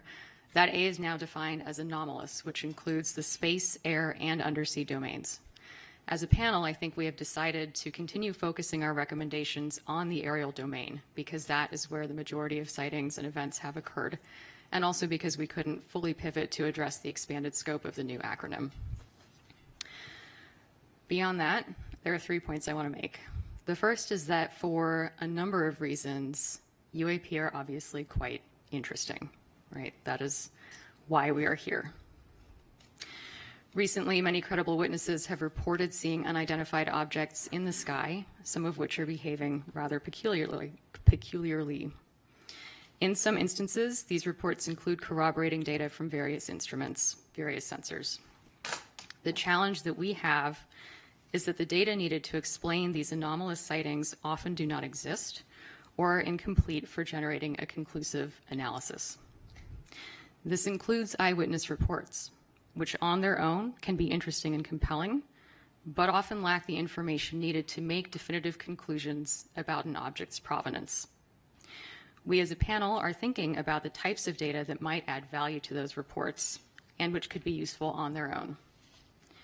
As a corollary, to date, in the refereed scientific literature, there is no conclusive evidence suggesting an extraterrestrial origin for UAP. Collecting more good data for the scientific community to review in a peer-reviewed context will be important for progress to be made here. The second point, UAP offer an excellent opportunity to demonstrate the power of the scientific method and of empirically addressing a question using a multidisciplinary approach. It is our job as a panel to make some recommendations about how NASA might go about tackling this topic scientifically, taking advantage of the agency's resources, global outreach, and reputation. Key points to keep in mind here are that science is hypothesis-driven. Scientists build confidence in their theories by relying on well-calibrated, well-collected data, using well-established methods with rigorous evaluation and independent corroboration. In science, skepticism is not a bias, nor is it a bad word. It is not our job to define nature, but to study it in ways that let nature reveal itself to us, regardless of how exciting or disappointing that reality might be. And to that end, when we're thinking about making recommendations about how NASA can tackle this topic scientifically, I think it's important to remember that it's not NASA's job to replicate the efforts of the Department of Defense, but rather to consider approaches that are complementary to what the All-Domain Anomaly Resolution Office is doing. And so one of the questions that we as a panel, I think, need to center is, what can we recommend that NASA can do that the DoD cannot?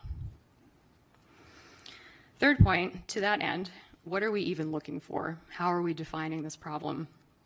And how do the available data define what seems to be, to borrow a cliche, a very slender needle in a very big haystack? We heard a little bit about that today from Dr. Kirkpatrick, who reported that there have been 800 events collected over about 27 years. And between 2 and 5% of those events display signatures that could be anomalous, defined as anything that is not readily understandable by the operator or the sensor, something that is doing something weird.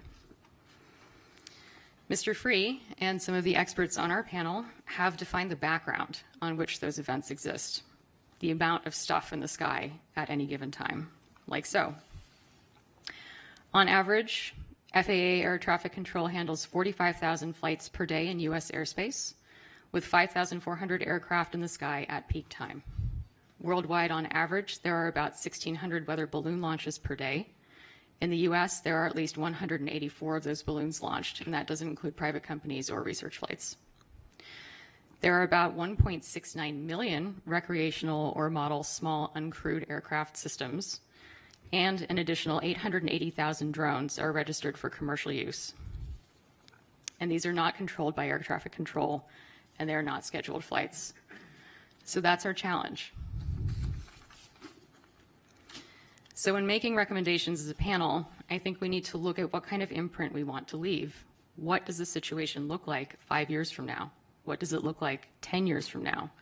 Why are we making these recommendations? We heard a little bit about this morning from both Mike and David, who noted that many discoveries in science are rooted in initially unexplained and bizarre phenomena. So by carefully scrutinizing the sky, or however we end up defining our search space, and by collaborating across disciplines, we are likely to learn new things about our planet. That's a fact. And that's the commensal science case we might want to consider when making recommendations here. All right. Does anyone have thoughts? Questions, thoughts, comments? Carlin. I guess I want to challenge a little bit. We changed the A from aerial to anomalous as the legislation required. But I'm not sure we precluded anything beyond the aerial for this panel. And so I've just raised that because of question for us, even though mostly what we've seen, and I think NASA's mission space would be more the aerial. I agree with you, and I think that is a parameter that we need to define as a panel. Yeah, I'll just quickly jump in and echo some remarks I made this morning that yes, the A changed from aerial to anomalous, but it's also accurate to say that the preponderance of events are in the aerial domain. That being said, your panel scope has expanded outwards, and I think we'll hear a little bit from David later on that very subject. I mean, I think anomalous, people often think about it as going down, and including ocean. But I think what's very relevant for NASA is going out, right? And, you know, looking at things in our solar system. And I think in some sense, I think there's certain responsibilities in, you know, when we look at airspace, there's FAA responsibilities, there's DoD responsibilities. As you get further and further away from the Earth, eventually it's all NASA. Once you get out, you know, towards the, you know, certainly much of the solar system and out to our galaxy, that's all NASA. And when we start, you know, thinking about things like, you know, and this will be, you know, David will get to this, observations beyond the Earth's atmosphere. I think this change in language lets us also think about outward, you know, further out in the solar system as well. Good, yeah. Other thoughts? Great. Did I summarize everything totally accurately? Awesome. Excellent. Okay. Paula.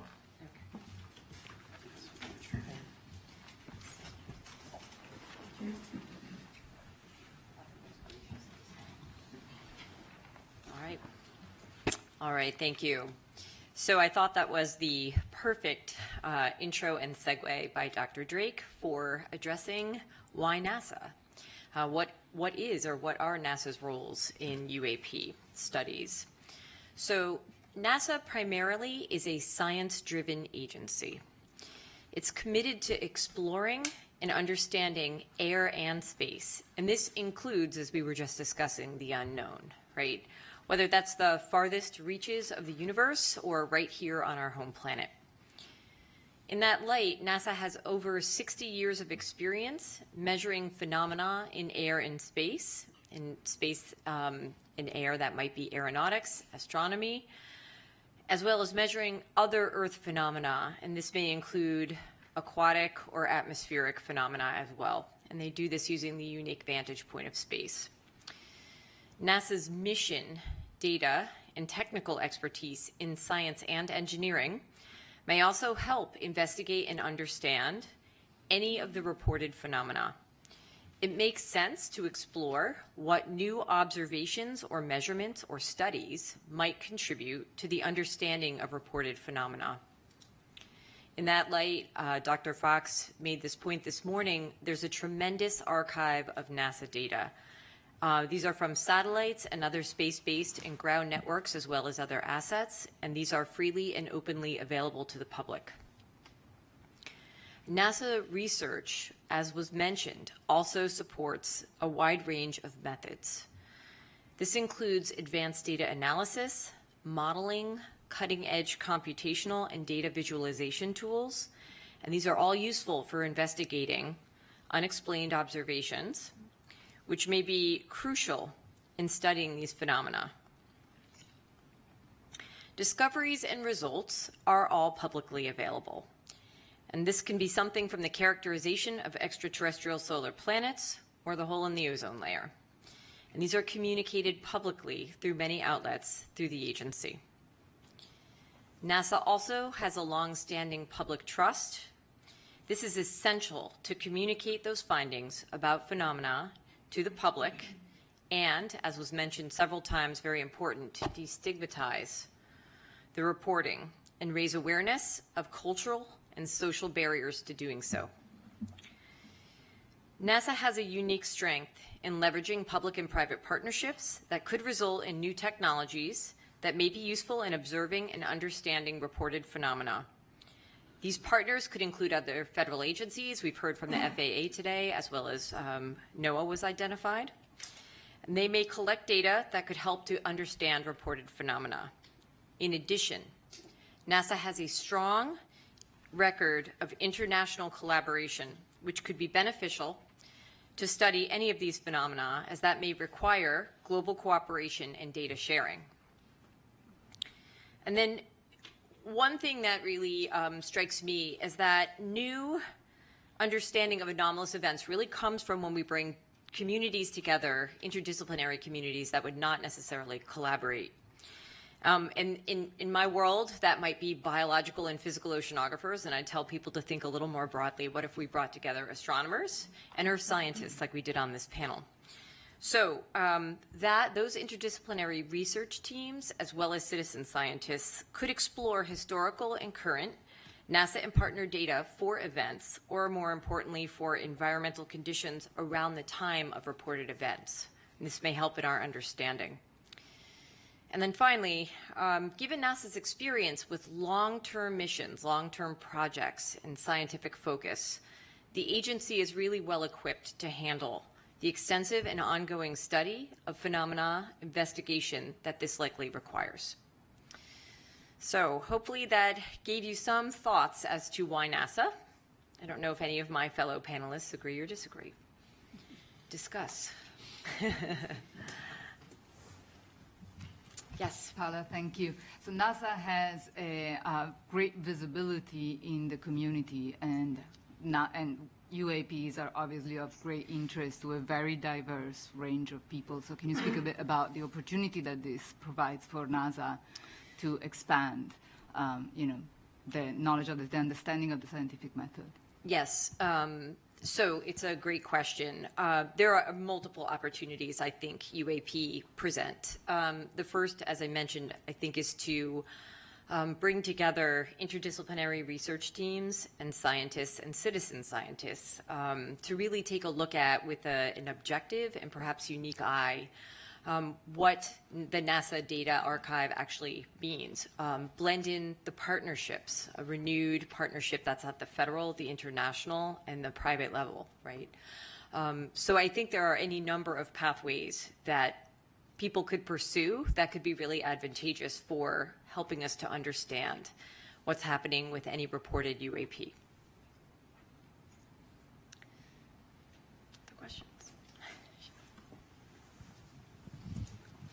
Thank you, Paula. This is Jelly Wright. Actually, my question and comment actually goes to both you and Nadia.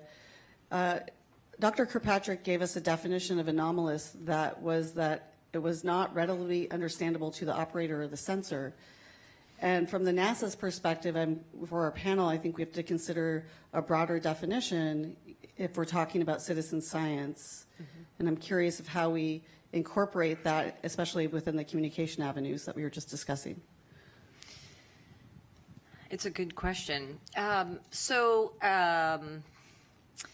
Not all data in an archive are user-friendly, right out of the gate. But I think NASA does an excellent job making things like quick look or browse products available. You can go on the NASA website, you can look at different aspects of different things that the agency has in its mission to study. And I think, if nothing else, people have become a lot more in touch with their surroundings and their environment and the changes happening there. And so I think there's probably an opportunity for people to maybe not become overnight experts in how to process satellite data and use it for basic research in a complex fashion, but there are ways to utilize those data to look at your environment if you think you've seen something or you wish to report something. So communication, engagement in the public, I think, is a really important part of the destigmatization, for sure. Nadia, I don't know if you have anything to add. I was struck by the phrase "not readily understandable." I felt like that was actually doing a lot of work. So I think for our purposes, we probably want to come up with a slightly more specific definition of what anomalous actually means. Yes. Yeah. Okay. Good. Thanks. Federica, you're up next.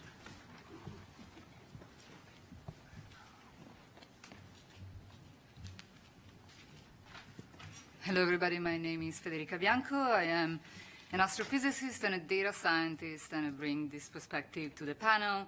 So for the next few minutes, I want to emphasize some of the things that my colleagues have already mentioned about the data, particularly the status of the data that exists, and what the data that we should collect to really understand UAP may be. We've already heard in a few cases by a few people that NASA's role is to explore the universe through the scientific method. The application of the scientific method to discovery requires that the data meet some standards that allow the data-driven approach. And there are many standards that have been established in the scientific community over the years. I can mention one, for example. It's called the FAIR standard, where FAIR stands for findability, accessibility, interoperability, and reusability. The current status of the data about UAPs does not meet these standards. The data collection is inconsistent, it's inhomogeneous, it's uncalibrated, the data are poorly documented and largely incomplete. They're also not systematically retrievable, which poses a problem in automation of the analysis. So UAP could benefit from data science and machine learning methods, from artificial intelligence that is developing at a rapid pace. But machine learning and AI cannot be applied until the data meet these standards. Even to study a single event currently requires a significant lift in retrieving the data and the metadata that may or may not be available. And this lift is at the moment entirely person-powered, which means that it cannot be automated to apply machine learning methods. Organized repositories need to exist to enable the automation of retrieval of the data and the metadata, and this is a necessary premise to enable the systematic scientific approach to the study of UAPs. Anomaly detection is a well-developed, although notoriously hard discipline, and which has seen tremendous advances recently with data science and machine learning. Usually, this means detecting rare and unusual signals in a complex that is noisy and rich with phenomena that we know. So there are two general approaches to anomaly detection in the scientific community. One is the following. If we know the signal that we expect, we can model it, and we can simulate it and maybe inject it in our data. So we can develop methods that are specific to finding those exact signals or signals that are similar to those. And we might be able to conceptualize signals coming from physical systems that respond to the laws of physics as we know them, but we cannot comprehensively produce all possible signals that could relate to or explain UAPs. So the alternative approach in detecting anomalies requires a thorough and deep understanding of what is normal and usual to tease out what is unusual and unlike the rest. These methods typically fall in the realm of what we call unsupervised machine learning. What is usual, maybe the balloons, the aircrafts, and a wealth of natural phenomena that we have heard of. And what is unusual, what is an anomaly, means anything in that is not consistent with the way in which those things look in our data. Once the anomalous signal is detected, it can be studied in more depth, either through the discovery data itself, but that may not be sufficient. So then we may need to collect additional data to study these anomalies. And this is something that in astrophysics we typically refer to as follow-up data. This can be very hard, especially if the phenomena that are anomalous are also ephemeral in time. So you have to promptly respond to the detection and set up follow-up observations. It's an extremely hard game, but it's something that is seeing a large development in astrophysics in recent years with the study of anomalous detections in the universe. This approach relies entirely on a comprehensive and systematic organization of the data, which is paramount, and on a deep understanding of all the data that is actually usual and known. The data that we might want to collect ideally will be collected in a multi-sensor and multi-platform and multi-site manner. Eyewitnesses reports, I want to elevate what Dr. Drake said, cannot ascertain the nature of UAPs. However, they should be considered because they may contain important information, for example, persistent sighting locations or seasonality. But they only really work if joined with quantitative data collected by sensors, as well as biophysical and psychophysical assessments of the witness and the impact that the experience has on them to really reveal the nature of UAPs. You've heard it from my colleagues a number of times. The data needs to be collected by sensors that need to be calibrated or calibratable. So we need to collect not only the data, images, sounds, spectral characterization of what we see, but metadata, the sensor type, the brand of the sensor, the noise characteristics, time of the acquisition, instrument sensitivity, as well as information about the circumstances of the data collection, for example, temperature, or the location, or the conditions in which the sensor is at the time of collecting the data. The data should be collected simultaneously by different platforms, ideally in different locations in a multi-sensor system. So some of the data that we may want to collect are images, but also temperature, sound recording, spectral data emissivity that tells you the color in a very fine grid, as well as monitoring the motion of objects, which has been very important to identify what we have seen as UAPs that have been reported. Much of this certainly can be achieved with professional-grade infrastructure, and both new and existing infrastructure to do that, such as astrophysical and geographical observatories, both on the ground and satellites. Some modern observatories in particular are designed for the detection of time anomalies specifically, as well as for the detection of objects that move rapidly in space, near-Earth objects, asteroids, meteors, etc. So those could be leveraged for the study of UAPs. There is also some effort ongoing in the developing of facilities that are specifically designed to detect UAPs, and many of those comply with the characteristics that I just described. This level of information, though, can also be obtained by the public. We could crowdsource the data collection if a platform to crowdsource exists that supports the collection of data and metadata and the transmission of data and metadata. And we think that NASA might be able to play an important role in the development of this platform.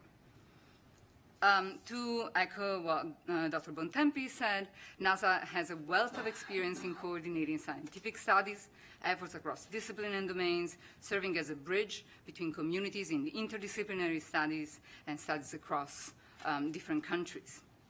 All of these can be supported, all of these can be leveraged to support the work of the other agencies in the identification and explaining UAPs. NASA also has a really important experience in data curation. We have heard about the sophistication of the analysis of the data that NASA provides, of the sophistication of the calibration that the data that NASA shares arrives to. We have heard about the open data policy that NASA data goes under. Furthermore, NASA has recently spearheaded an effort to review NASA and NASA partner archival data to prepare them for machine learning and AI, so that data can be served to the community directly and ready to apply AI methods on it. This is an important experience that could be leveraged in the study of UAPs. However, we do want to emphasize that the current status of the UAP data will make this lift really hard compared to even what is being done by NASA for astrophysical data. And finally, I wanted to emphasize what my colleague said. NASA has a great visibility. UAPs are of great power, of great public interest, and this could be an opportunity to really increase the reach of science, help people understand the scientific process, and maybe diversify the scientific community by attracting new talent into the scientific community due to the visibility of the problem. And I think that's all of my remarks. Questions? Lots of questions. Do you want to go, Reggie? Okay. So on the whole crowdsourcing front and getting reports from citizen scientists, what are you thinking along those lines? Is it providing a set of guidelines for how you report? Is it open sourcing a set of applications for cell phones to be able to pull in a lot of the right metadata? What does that look like? Yeah, so I think guidance would, just a set of guidance of best practices, et cetera, would just not be sufficient. I think what needs to be provided is a platform. You mentioned cell phones. Cell phones have been used for crowdsourcing, the study and detection of a number of things in astrophysics, in space science. So that can definitely be done. The issue, I think, is going to be to make sure that this platform is reaches a large enough community to really have a crowd to source the problem, and coordination. Something that this could achieve, for example, is the follow-up that I mentioned earlier, right? So we need this community that would use the crowdsourcing facilities to be connected, so that if something is cited by one person, that message can go across and a broader community can point their sensors to the problem, to the sighting. And the data has to be transmitted to a place that can centralize it and curate it. Yeah, please feel free to say this is a bad idea. But if you thought about synthetic data, as you were talking, I was thinking, you know, given the fact we don't have enough quality data to train a neural net, if we were to generate synthetic data based on the information we do have and then filling out the other characteristics as we might guess, does that then help us train something to iterate in AI to be able to find other correlations within data as we get it? So we do it all the time in data science, right? We do generate data sets where the data sets are sparse or scarce, and we cannot train machine learning models. It's a risky business because in the data that we generate, we embed the bias that we have. So we embed our thinking about the data, the way in which we think the data looks, and the way in which we think the anomalies look. So particularly in anomaly detection, it is a very difficult thing to do, to try to make sure that you don't bias your models to what you know. I want to come back to this topic of anomaly discussion in our general discussion. We're sort of starting to run a little late, so I want to cut off questions now, but we do have a little time later at the end, so don't forget your questions. Bring them up again in discussion, and we'll talk more later. Great. So David's our next speaker.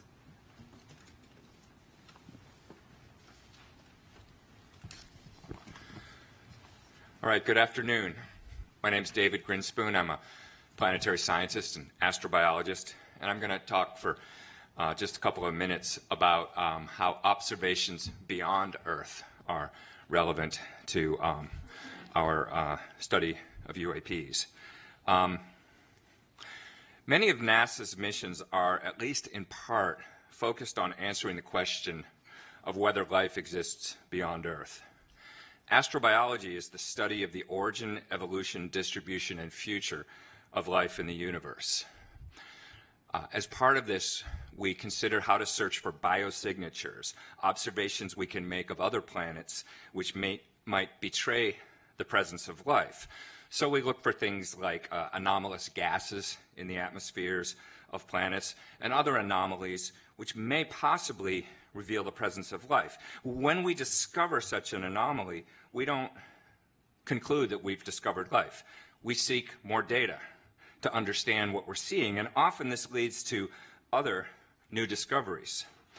Similarly, we can talk about looking for technosignatures, observations we can make which might reveal the presence of technological activity somewhere else. NASA is also supporting some research studying technosignatures.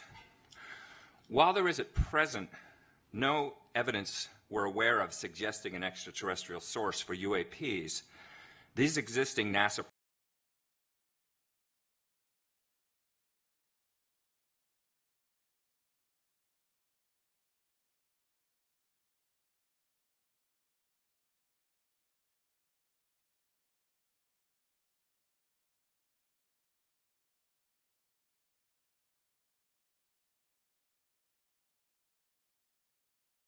programs are relevant to the question of UAPs in at least two ways. Is it a known or unknown natural phenomena?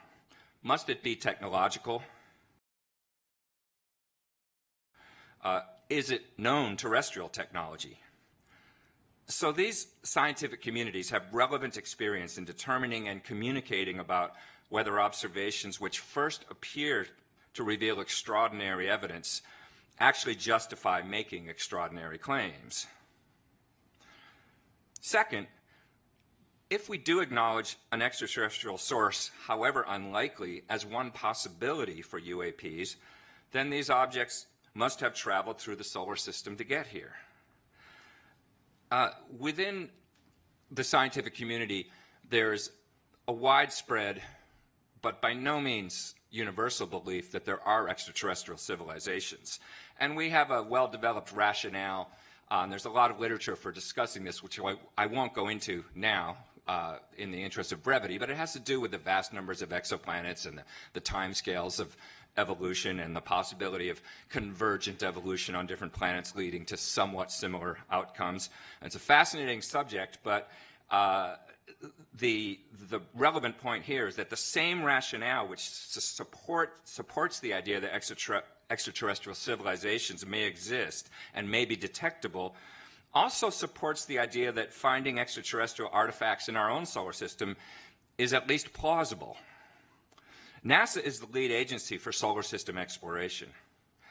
It already has an active program of detecting objects in our solar neighborhood using both ground-based and space-based facilities, and it could leverage those capabilities to search for objects in space with anomalous motion, anomalous trajectories, unusual light curves, anomalous spectral signatures, or other characteristics.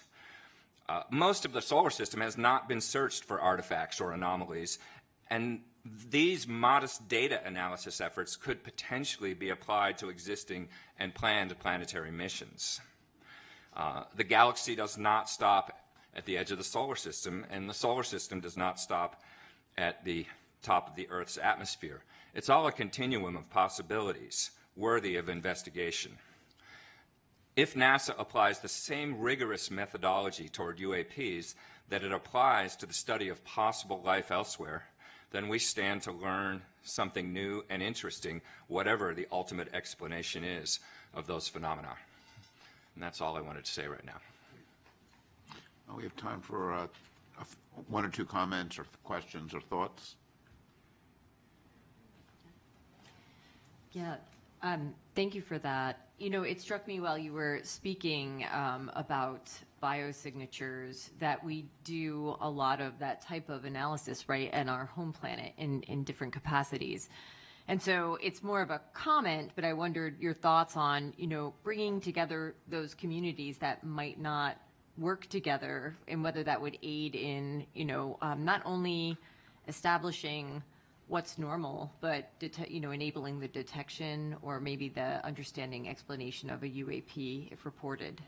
Absolutely. I mean, you know, the focus of my talk was observations elsewhere, but in fact, most of what the field of astrobiology has to study is here on Earth, because after all, it's our one example of an inhabited planet, and it's a little bit easier to get to make observations. So yes, any insights you have in that area, or any suggestions for collaboration between those communities would be very valuable.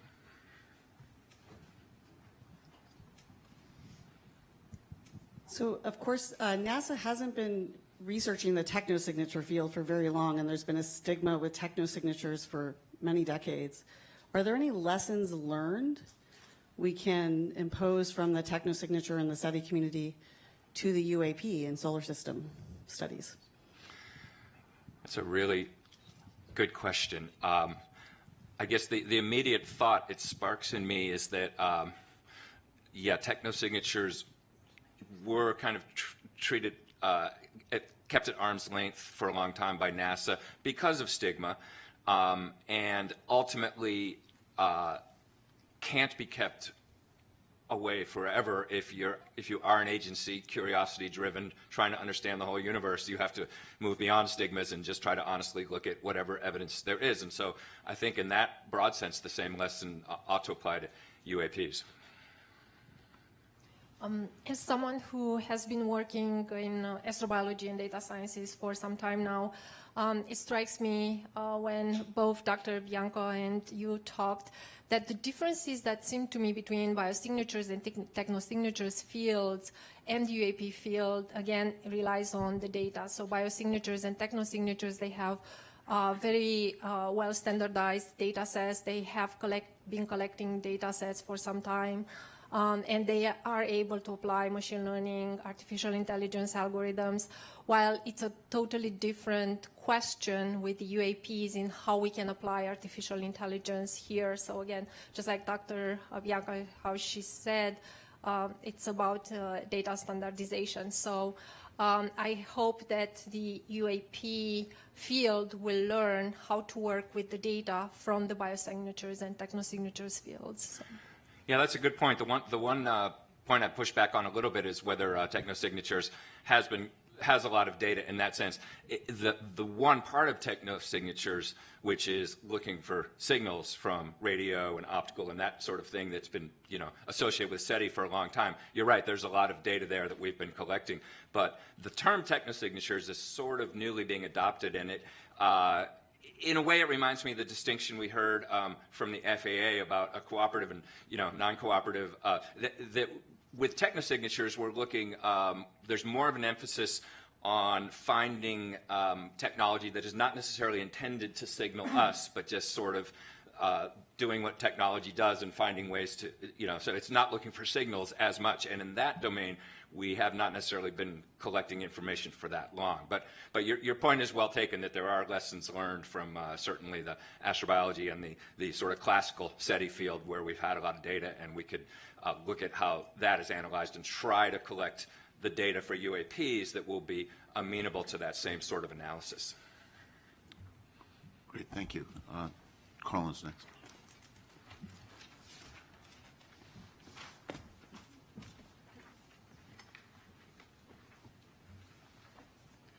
Hello, everybody. I'm Carlin Toner. I'm an aerospace engineer. You know, it really struck me when Dr. Drake opened up this afternoon and talked about this really small needle in a really big haystack that we're looking for. And I'm going to talk to you about reporting, a theme that we've heard a lot. How can we make that haystack smaller and that needle bigger? So reporting of UAP events has received a lot of attention recently. But I think that there are still barriers for people to report. How or where should they report? Will someone take action on their report? Will the reporter be believed, or will they be shamed? We've heard over the course of our fact-finding that many scientists and aviators consider the study of UAPs to be fringe at best. So this suggests there's a significant negative stigma associated with reporting or even researching such phenomena. That said, by encouraging military aviators to disclose anomalies that they've seen or detected, the Department of Defense is receiving many more reports. I think in the time that we've been looking at this topic, growing from an ODI report that was something like 500 to, I think this morning we heard something like 800 now, so that's accelerating. And DoD will soon also mandate, if not already, reporting by pilots, which will even grow that set. I would propose to this panel that NASA can help make it safer for researchers to explore data in the civil airspace domain simply by starting that work internally. NASA could look at how civil anomaly data is shared, study how to incentivize reporting, assess the possibility of crowdsourcing data, which I think we've heard a bit about this afternoon, or sponsor and participate in conferences on UAP detection. Our team has really only seen, I'd say, a few unclassified images of UAP, which lack the contextual data that's needed to understand their true nature. And I believe we've heard a single firsthand account from a former military aviator. So one of my colleagues, Josh, has an example to show just why it would be important for NASA to also help shape how the data and information is reported. But before I turn the mic over to Josh, I want to make a recommendation to my fellow panelists that we consider advising NASA to more fully assess the cultural and social barriers to studying and reporting UAP, and for NASA to implement a plan to leverage its brand image to start removing these obstacles. Josh, why don't you go up and then we'll take discussion. So you can call it my slide deck if you want. Thank you.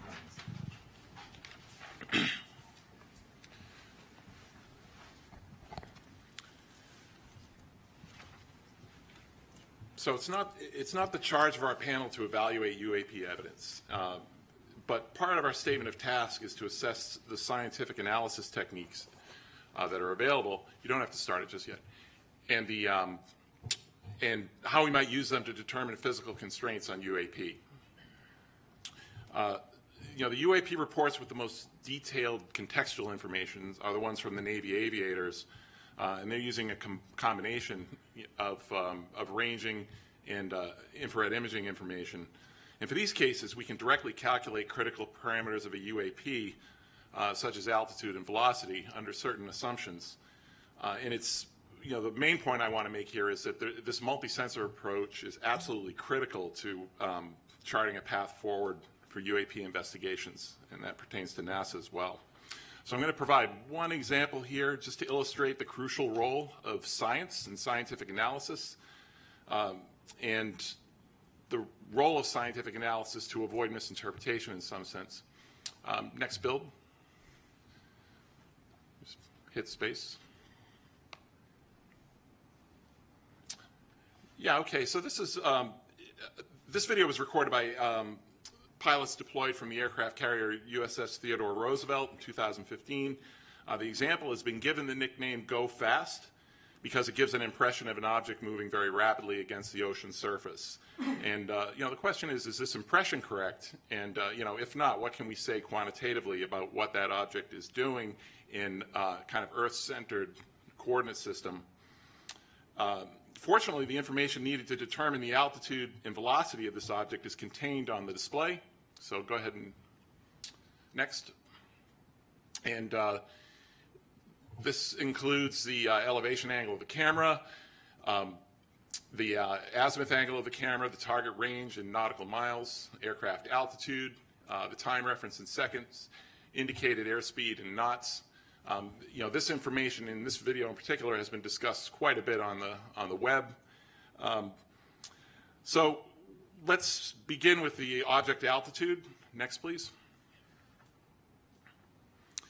So knowing the jet's altitude and the bearing to the target, we can apply basic trigonometry to figure out where that object is in altitude space. And it turns out to be, you know, provided the range information is accurate, which can have some uncertainties associated with it, but the object appears to be at about 13,000 feet.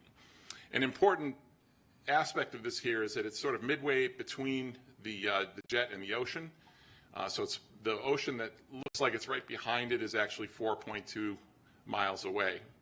And this is our first indication that some or most of the motion that we observe, the apparent motion of the object, is in fact due to the rapid motion of the sensing platform, which is about 430 miles per hour in this case.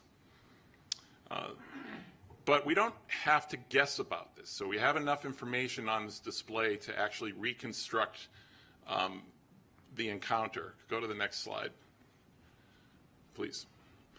And so this is what this is. This is using additional information on the screen, including the time axis.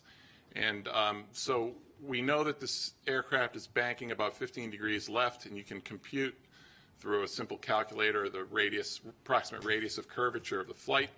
And the bottom line is, I won't go into detail here, but if you can get the bearing and range to the target at two locations with known separation in time, you can figure out how far it moved. And in this case, this object moved about 390 meters in 22 seconds, and that corresponds to a velocity of just 40 miles per hour. And so that's a velocity that's consistent with wind speeds at 13,000 feet.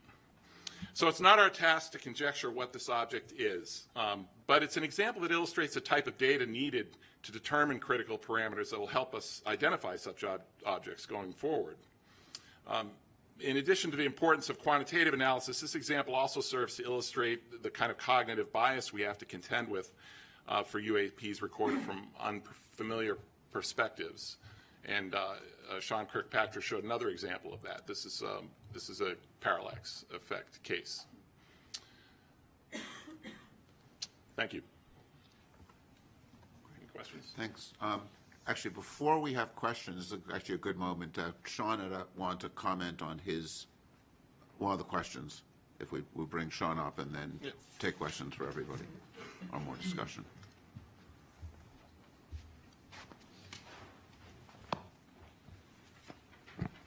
Thanks. That was actually very helpful for everyone, I'm sure. Just one piece of clarification on the video that we showed. The second one that was the newly released one had the three aircraft in it. The question was asked about if it was a stabilized background against which the jitter was showing.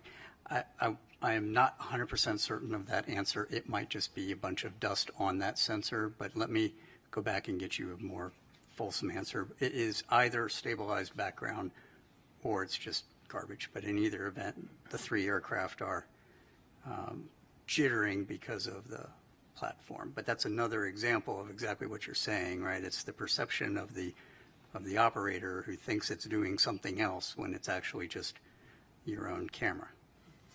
Right. Yeah, if I could just, Sean, in your event, it seemed to me that what you mean by jitter in this case is the plane is actually making motions that are causing a parallax. So it's actually more than that. So the plane will move, and that'll cause the parallax that you just showed. But the sensor itself, a lot of these cameras are in gimbals. For those of you not certain what a gimbal is, it's the thing that your cameras sit on, your telescopes sit on, it moves it around in different directions. Those can sometimes be stabilized, in which case they damp out the motion of the platform. And in other cases, they're not, and they jump around. And so what you're actually seeing in that video is what we call jitter of the sensor against the platform. So the platform's moving and the sensor is moving. It's not as stabilized against the target. But once it's collected, sometimes in processing, the background is stabilized frame to frame, just like some of those TikTok videos you see, right? Same idea. Yeah, I just wanted to jump in here. I think make a couple of comments to just follow up on what Josh said. And my experience of flying, over 15,000 hours, 30-something years in airplanes and both in space, and the environment that we fly in, space or an atmospheric flight, very, very conducive to optical illusions. So I get it why these pilots would look at that go fast video and think it was going really, really fast. I remember one time I was flying in the warning areas off of Virginia Beach, military operating area there, and my Rio thought, the guy that sits in the back of the Tomcat, was convinced we flew by a UFO. So I didn't see it. We turned around. We went to go look at it. It turns out it was Bart Simpson, a balloon. Oftentimes in space, I would see things and I was like, oh, that's really not behaving like it should. It doesn't have the trajectory of a satellite or a planet on the back of the star field. And every single time when I would look at it long enough, I would realize that it was atmospheric lensing. It was the fact that what I was looking at was actually flying behind the atmosphere, and because of variations in the atmosphere, it made the trajectory look like it wasn't going in a straight line. It was going like this, and it would go like that, and it would turn in the other direction. Was always the case. My brother, Mark Kelly, a former NASA astronaut, and also now a U.S. Senator, I was with him for dinner last night, and he shared a story with me again that he had shared years ago, but I had kind of forgotten about it, and I think it's worth sharing. And that is when he was the commander of STS-124, I think it was, in 2008, they were getting ready to close the payload bay doors of the space shuttle. And before they do that, you got to make sure nothing interferes with the doors, because if the doors don't close properly, the space shuttle can't re-enter the atmosphere. It would come apart. It's part of the structural integrity of the vehicle. So they see something in the payload bay, and they thought it was a tool, maybe a bolt. They couldn't quite figure it out. They were potentially going to have to go and do a spacewalk to retrieve it.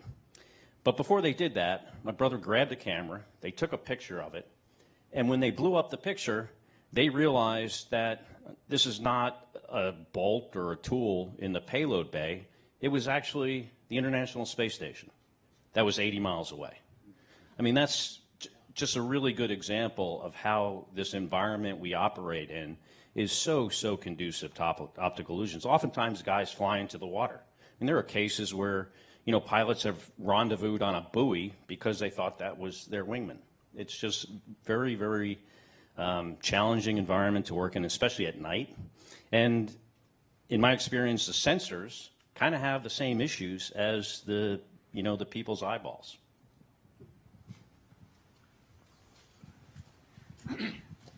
So per what Scott just said, I think we need to take it as an action to investigate unidentified animated phenomena to go after Bart Simpson. I think what Josh and Scott said is very, very helpful and shows why we need multiple sources of data. Were there radar hits? Were there other sightings? Unless we can look at this from a holistic perspective, it's very difficult to draw conclusions. And relative to stigma, and I appreciate the reports that our colleagues gave, I think there's plenty of stigma right here in this building, and I'm sure, Dan, you've suffered from it at times. And I just want to commend Administrator, although he's always be Senator Nelson to me, for his leadership and candidly courage in getting NASA to tackle this issue. And as we look at what Sean had articulated, that what he wants NASA to do, as we look at the recommendations for reporting and how we need to collate that reporting, I'm very concerned that this could be effectively done on an ad hoc basis. And I've been a part of far too many panels and studies that end up sitting on the shelf. I don't want this to be one of those exercises. And we can discuss this further, but I would call for and recommend a permanent office within NASA to support this activity, albeit likely a modest one, but to collate this information, collate that data, to archive the information, and act as the open, forward-facing counterpart to Sean and AARO. I think then we could continue and actually accomplish the reporting, the stigma issues that have been raised, and we could do so in a relatively affordable fashion. Because again, I don't want all of our work to end up being in vain. Good.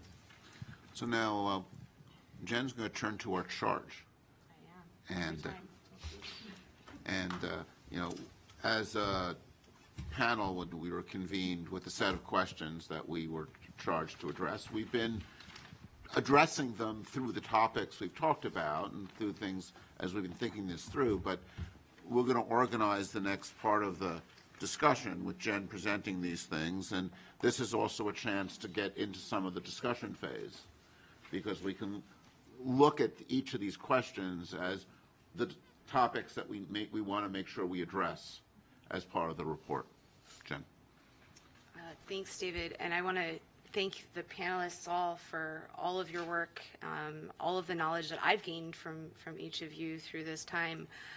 I took it upon myself in preparing for today's meeting to draft a statement that answers the 8 questions that we were provided at the beginning of the last summer when the panel was created.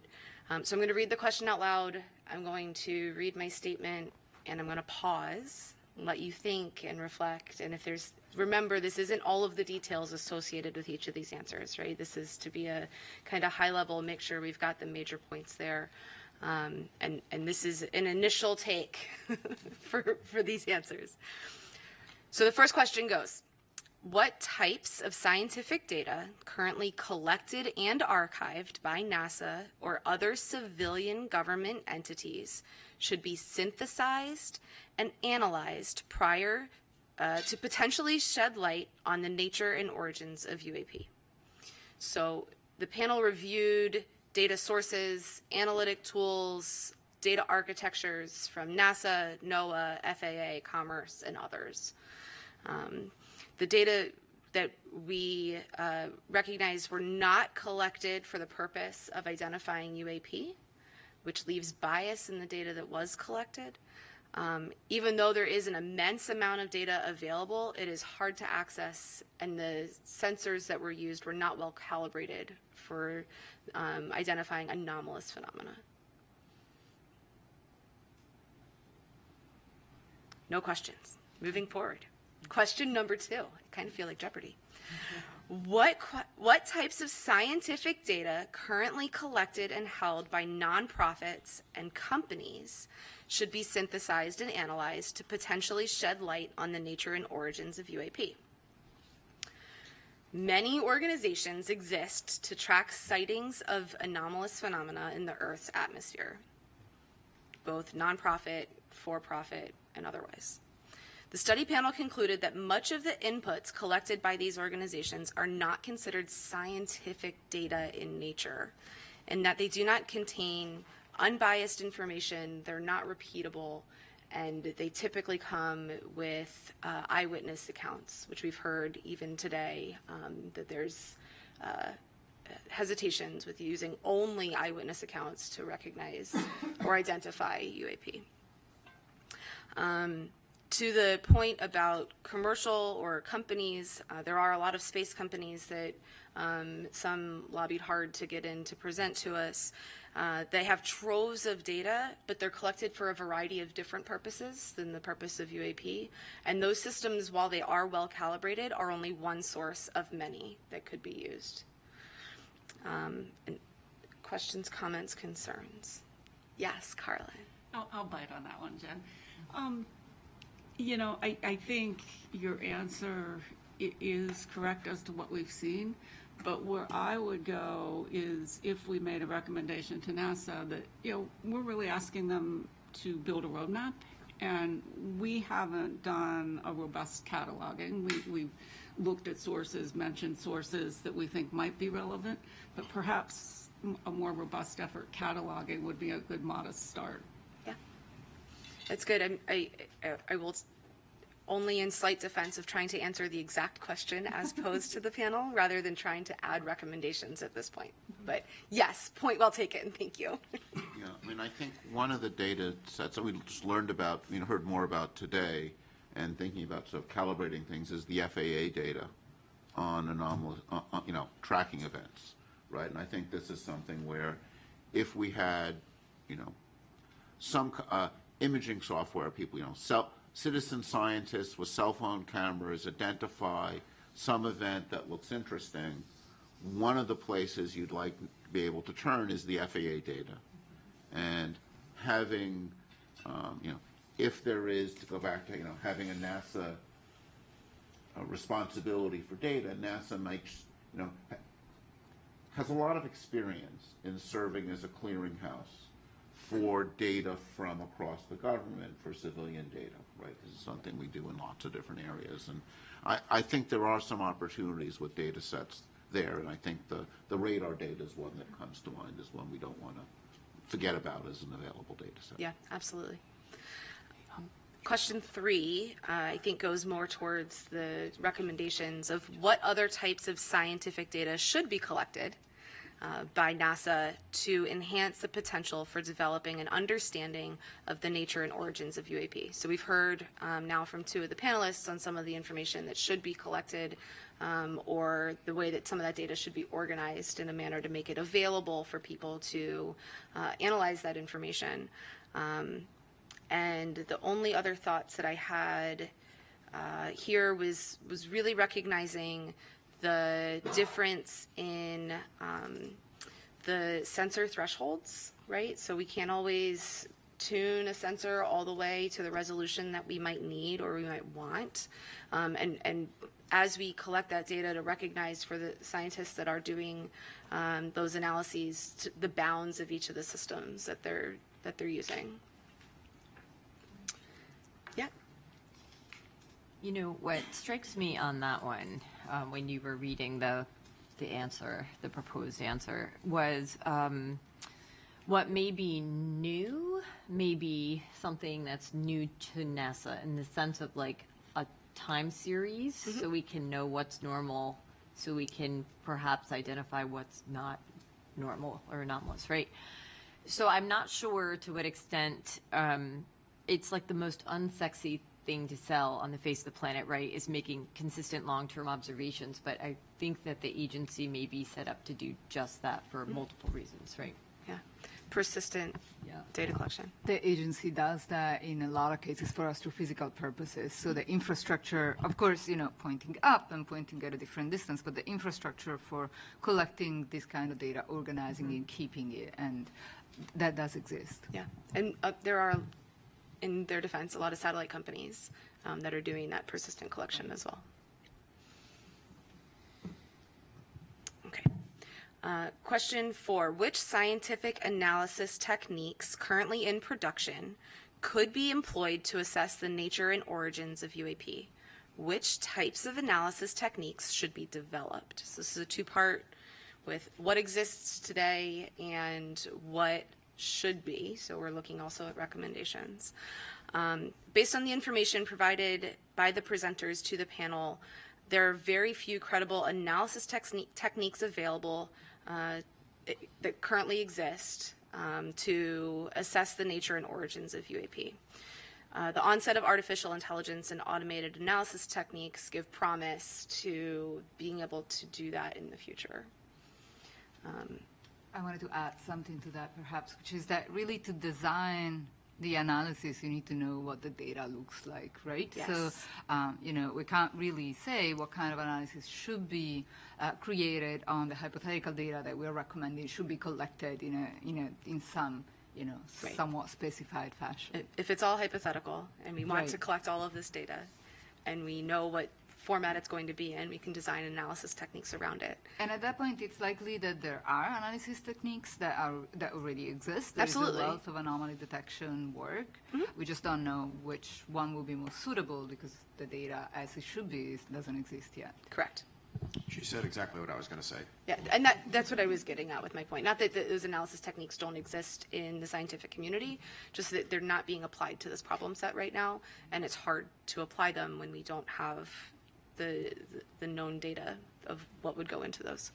David? Yeah, I think something we want to stress here is the importance of uniform data in the way it's collected, because particularly when you're looking for outliers, if you have data coming from many different observing techniques, right, and just having a uniform set of cameras, a uniform set of detectors, so you understand and characterize them, right, because this is a needle in the haystack problem, and, you know, every camera, I mean, I'd mentioned in the opening session, ghosting in optics. Yes. You know, that's going to be different in every different detector, right, and you, before we get to the analysis techniques, we want to make sure we design the data collection so that the analysis techniques can effectively be used on it. Right. David, can I take a slight issue with that, which is, it sounds like you're implying that you need a single way of collecting the data. I'd argue it's really you need to understand the various ways in which you're collecting the data and you're able to cross-calibrate across those different approaches. Because I seriously doubt that there is a single detector. I think a handful of ways so that you're well characterized. Things need to be well characterized to be useful, I guess is the way I would state it. And it takes time and energy to well characterize things. So that's I think the challenge. So following up on both your points, I think it's where we can actually apply artificial intelligence. So we cannot apply artificial intelligence on the current data, but we can apply artificial intelligence in a way that we can design characteristics for the data that we need and how we can collect the data that we need. So this is probably more of a frustration than anything else, so I don't know how helpful it'll be, but I think we're not looking for a needle in a haystack. We're looking for an anomaly in a haystack. We don't even know that we're looking for a needle. That it's just a discolored piece of hay. Well, I'm from Montana, so I love good hay analogy. I don't know what the phenomenology is that we're looking for. We say anomalous. Again, this question earlier, what does that mean? Anomalous acceleration? Like, I think as we try to look at the data, we're starting from an almost impossible position when if we don't know what we're looking for, is it a radiation signature? Is it something electromagnetic? Is it something like that? Is why this is so challenging and frustrating to me that we're talking about monitoring something that we don't even know what we're supposed to monitor. And let me just offer, Josh, before you jump in, the scientific process of hypothesis-driven research, right? Of that, while we don't know all of the possible outcomes in the entire world, we can ask very specific questions and go about it in a very scientific process to understand. So you're right, we don't know exactly what we're looking for, but we know hotspots, as we've seen from both FAA and AARO. We do know some of those conditions that we might be looking for. So if you start with kind of what you know, or places to start to go and look, and you start with the data that we have available to us, we might start being able to untangle the chicken and egg problem. Jen, what is the phenomena that we're looking for? So we've heard them from Sean. I would pull up Sean's chart, but I can't quickly do that. Of the criteria that he said on the trends, I use the word criteria, he said trends, of 6 or 7 phenomena, I guess, of specific size or within a specific motion range. And it's something different than what we've seen before, something we don't recognize. And so when you go to look for something that you don't recognize, it can be pretty easy, in that we've fooled ourselves today and even watching some of these videos of what's going on. But when you're able to corroborate that with 3 or 4 other sources, it starts to make sense, right? So something that looks like magic to the naked eye or to that camera and that sensor isn't, once you understand all of the effects of what was going on in the surrounding environment. So I've got a question. Can we, because I got the same frustration you do, right? It's regardless of what you're looking for, if you don't know what it is, whether you're using AI or match filtering techniques, you can't find it, right? You can't find it. So I guess the question I have is, can we use social media, that kind of thing, as a way of queuing to know where something's happening? Because we know Google searches can lead you to better understand where outbreaks happen, right? Disease outbreaks. Can you use similar type of conflation of data to start saying, well, something's going on here, let's start queuing sensors in that area? That requires some real-time capability, but is that something we can think about? Can I object to that just a bit? You can find things that you don't know how they look. Okay. There is a lot of the algorithms in anomaly detection are really based on let's find out how what we know looks like, so that anything that doesn't look like that can be identified and spotted, and then we can think whether or not we understand it, right? And so I think the point about the homogeneous detectors really is about that. We need to have a solid understanding of the normal to detect the anomalous or the outliers, as we sometimes perhaps more often call them in science, right? Yeah, absolutely. I do want to be cautious of time. We were supposed to end this about 10 minutes ago. Right, so but this is drifted into discussion, but I think we're doing discussion. So do you have any last topic you want to hit? If not, then we'll just open up to general discussion. I have 4 more questions that we're technically supposed to answer. All right, let's do one. We can do 4 questions in 2 minutes, right? Okay, 4 and 2 minutes. speed round. Fast.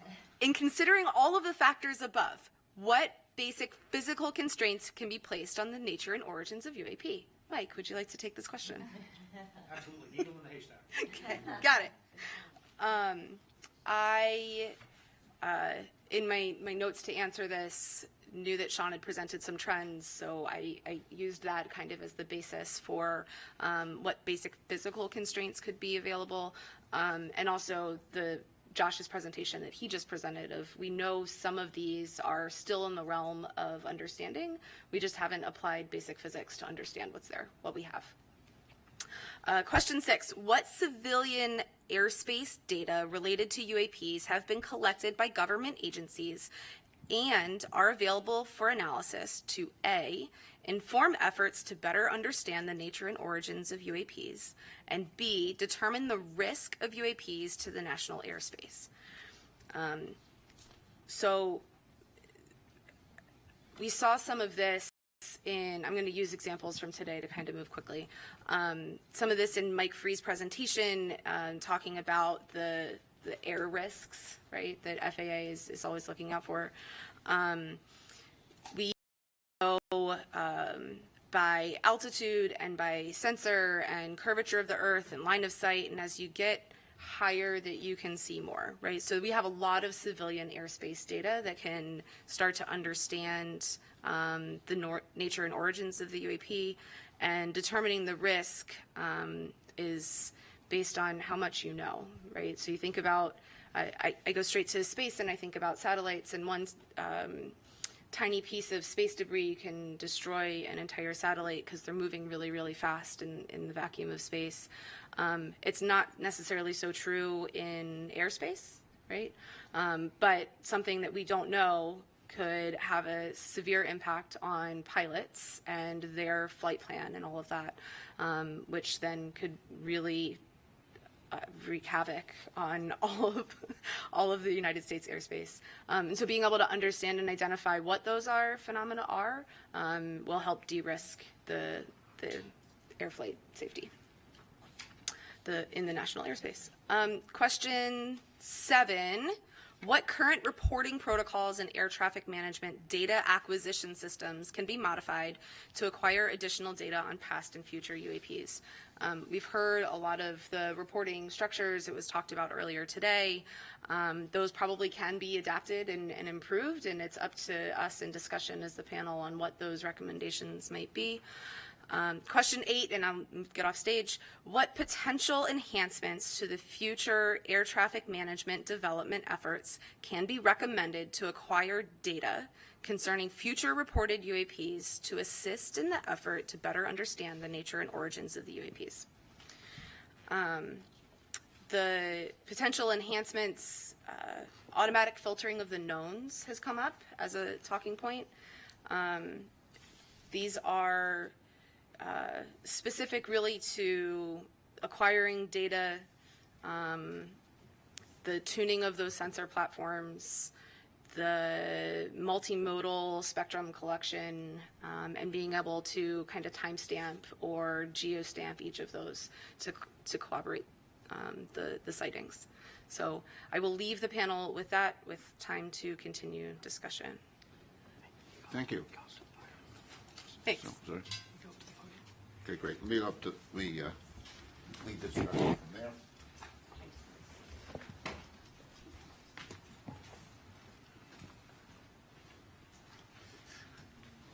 But before I open it up, I just wanted to restate Federica's answer to Mike for hay. If you know the properties of hay very well, and you go through your haystack and say, I don't know what this is, but it doesn't look like hay. You don't need to have a match filter looking for a needle in a haystack if you know hay very well. And who said NASA couldn't speak to Middle America? Now, as a New York City resident, my impression is if you go through hay with you don't want to do it with your hands. But I defer to you on, yeah. You have no choice, but AIML would be good. Yeah, I think, yeah. So I want to, in the final minutes we have here before the public session, look to the future. I think a lot of us have looked at the data we have now with a sense of dissatisfaction and say, what data would you want and how would you want to collect it? And just think about, we don't need to design the detectors, but think about the characterization that we'd like, what wavelengths we'd like, and just to kind of throw that out as one way to think about what we might want to recommend. Paul. So one thing that strikes me in that question is that I'm not totally certain that we've dedicated our time and effort to looking for anomalies. I think by default there are some science communities that look for things like the genesis of a hurricane or a harmful algal bloom in the ocean or something in interstellar space. But I'm not sure we ever focused our interdisciplinary effort on that. And I think the question you ask is a really interesting one, part of our statement of task, right? But I'm not sure I can answer that quite yet. That's how I feel about that one. Sure. Shelley Wright. Yeah, going along with Dr. Bontempi's point there, we heard a lot from AARO about specifics about the needle, 1 to 4 meters in size, 0 to Mach 2. You can then look at NASA's assets, right, and look at its spatial resolution, its spectral resolution, in particular the frame rate. I'm going to get to your question here, Dr. Spergel. You can look at the current NASA assets and try to say which ones could find that needle, the ones that Dr. Kirkpatrick put forward. That analysis has not been done. So one of my recommendations would be for NASA to convene a group and a task force to look at its current assets to calculate what current available data, and current facilities could answer insight into that. Now, to get to your future question, looking at this, I see Walter here, is frame rate. I see a really big issue with frame rate. So if you want to catch fast-moving objects, you need to take quick images. If you want to get to these very small sizes and resolution, depending on altitude, where you're taking your image from ground or space, NASA will likely have to increase its frame rate into its detectors. I think a short answer to what NASA's current assets would be able to see would be really big haystacks that are moving very slowly, which I think is the point that you're making. But that doesn't mean that that data is not useful, because if it's able to characterize the background extremely well, that gives you a better idea of what unusual looks like. Basically, anything that you do that characterizes the background will contribute to an understanding. So we're going to have to cut this off now because we're now going to our public comment session. So turn that over.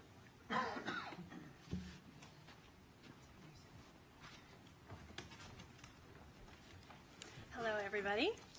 I am Karen Fox with NASA's Office of Communications, and we are segueing into the public Q&A portion of this meeting. As a reminder, this is a FACA meeting, that is a Federal Advisory Committee Act, and so we are under guidance which says that these meetings are public and that we take public questions. We got hundreds and hundreds of questions, and I just wanted to take a moment to say thank you to everybody who submitted them. We're obviously not going to get to all of them today, but we are going to make attempts to answer some of them online. You can always check back to science.nasa.gov/UAP, where over time we will make it clear where we're putting out some more of those answers. In the meantime, we did have to make some decisions. We stuck to questions that applied to this independent study and UAPs. There were a lot of questions about astrobiology and other subjects that we're not going to get to today. And also, in an attempt to get to as many of the questions as possible, since so many of them were similar, we've sort of bucketed them. And that is how we're going to try to address as many as possible. So I'm going to toss the questions to you, and we'll look to getting some answers for our public questions. All right.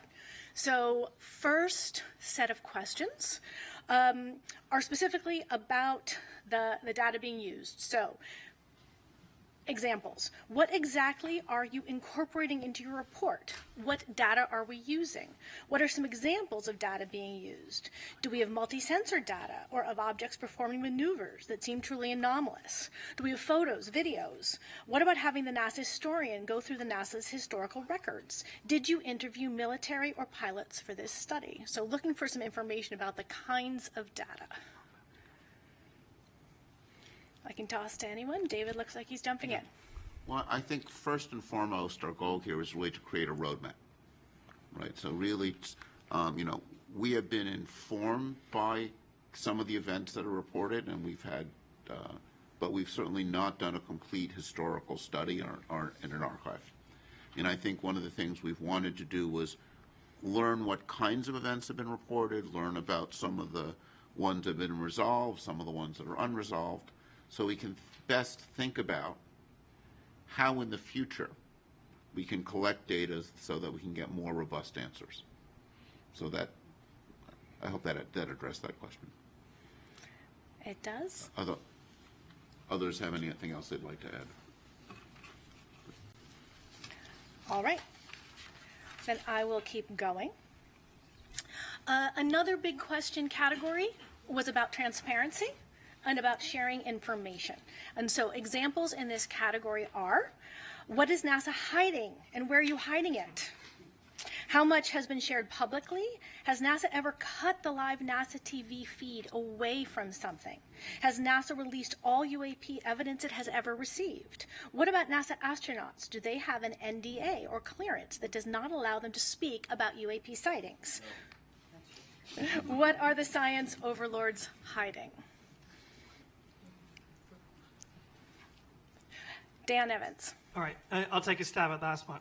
I really want to assure the public and to double down on some remarks I made this morning that this agency is absolutely cast iron committed to openness and transparency and honesty. And that commitment also extends to our live NASA TV feeds. They provide real-time footage from our various missions. Now, to my knowledge, NASA has never intentionally cut a live feed to hide anything, and that includes UAPs, of course. Sometimes there are interruptions to our feeds, but that is simply because space is a complex place. There's a vast array of natural phenomena, human-made objects, and so forth. But again, I wanted to reassure the public that we're absolutely committed to providing the public transparency and openness. Those are the hallmarks of NASA. That's why we're here today in public on TV, because we want the public to have the opportunity to see the process of this committee doing its work in public. It's only right. Just to follow up on what I said, I didn't mean to joke about it, but in my 20 years at NASA, no one, either officially or unofficially, in my recollection, have ever discussed or briefed us or had any kind of discussions about anything that would be considered a UAP or UFO or anything like that. And I'll ask you to stand for 1 second and state your name. I'll ask you to stand for 1 second and state your name, just so everybody know who was speaking. It's hard to see in the back. Kelly. I'm just following up on the question about if NASA astronauts ever signed an NDA or anything of that, anything like that. In my experience of being in the astronaut office for 20 years, there was never any formal or informal discussions at all about UAPs or UFOs or anyone reporting anything that would suggest something from, beyond our planet. Thank you very much. Yes, please. I want to make a quick comment about the culture of science in relation to this question. Scientists by nature are at least intellectually sort of rebellious. It's in our nature to question authority. That's how you're a good scientist. You don't just take someone's word for it. You try to discover the truth. And for that reason, this question about what are the science overlords hiding, that's sort of written in a facetious way. But I just want to emphasize that there's no way that all scientists could be in on trying to hide something, because it's just not in our nature. If somebody told me to try to hide something as a scientist, that would just increase my desire to belay that order and to release it. And I think that's true of our community in general. All right, thank you so much. I am going to go on to our third set of questions, which is, has NASA been tracking Earth's atmosphere, or are we also studying bodies of water for UAP? And I think that's a Dan question for NASA, or? Yeah. Oh. Here's the oceanographer. So, my understanding is this is a completely independent study to assess what assets, what data, what science, what observations, platforms NASA has to potentially help evaluate and understand UAP, right? We have, NASA has an Earth Science division and many scientists at many centers and many academics and other partners out there that study the Earth as a system. We do this from the unique vantage point of space, and the atmosphere is part of that. I think Dr. Kirkpatrick stated this morning that to his knowledge, and I think to ours, there isn't anything that's been reported below the ocean surface, and so I think part of what we've been talking about all day is, what assets are out there to actually begin to identify data that could be useful in explaining any of these reports if and should they come in. So I think that's probably it, unless there's something else to add. All right, then. Thank you. Moving on to our fourth general bucket of questions. What are you doing to solve the stigmatization surrounding the study of UAP? I can take that one. And state your name if you wouldn't mind first. Carlin Toner, FAA. I think the fact that NASA has called us together here as a panel to look into this, that NASA is hosting a public meeting, that we've heard, right, it clearly stated we're here to be transparent. I think that's the first step in trying to really normalize the study of UAPs. And we talked a little bit earlier about the reporting, about how to make it credible. And we talked also about UAP in one of the earlier talks this morning of the definition of the A, whether it was aerial or anomalous, as the legislation now is. And really the distinction beyond UFOs, right? When we're looking at UAPs here, we're beyond just airplanes. We're looking at all types of anomalous phenomena. And so that's just a more inclusive term there. Yeah, still Michael. Just wanted to emphasize what Carlin said, which is so accurate. I really consider it quite amazing that we're here having this discussion. NASA leadership deserves great kudos for this. And beyond, I think a recommendation that I'd like to make is that NASA participate in symposia, in panels, sponsor research. when you have the NASA logo on that sponsored research, on the discussion, it really helps normalize and push back against the stigma. I think NASA can leverage its excellent reputation, both domestically and abroad, to help push back on that stigma. I think it's important to do so not just for science and discovery, but for national security. That we've all seen what's occurred with balloons from rival nations. We don't want this stigma to be a vulnerability that rival nations can take advantage of. Yes, Dan? Yeah, thanks, Karen. Just a few additional points from the agency perspective. We are, of course, taking a set of actions to effectively normalize the study of UAPs, and that involves collaborating across the government, encouraging an open dialogue, and promoting rigorous scientific inquiry. Let me turn to each of those in turn. So in terms of promoting a rigorous scientific inquiry, the primary way we're doing this is by being truly rigorous and employing an evidence-based methodology in everything that we do. That is characteristic of scientific research. It's no accident that the people up on this stage are true experts in their respective fields, okay? So that is in turn going to help us to legitimize UAP studies. Encouraging open dialogue. So by holding public meetings such as this one and having open conversations about findings, then we're helping to normalize discussions again.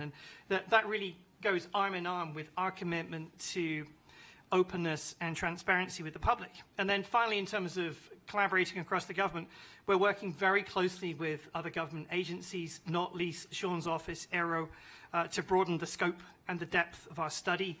And I honestly believe that this collective interagency approach will lend credibility to the study of UAPs, and it's going to demonstrate the seriousness with which we're approaching this issue. Thanks. Well, that segues very nicely into what our next set of questions are, which is who we are working with. So the question is, who else is NASA currently working with, or do we want to work with to study UAP? And is NASA working with international partners?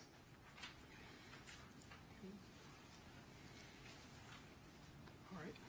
Pete, do you want to do it? I'll take a stab at it. Okay.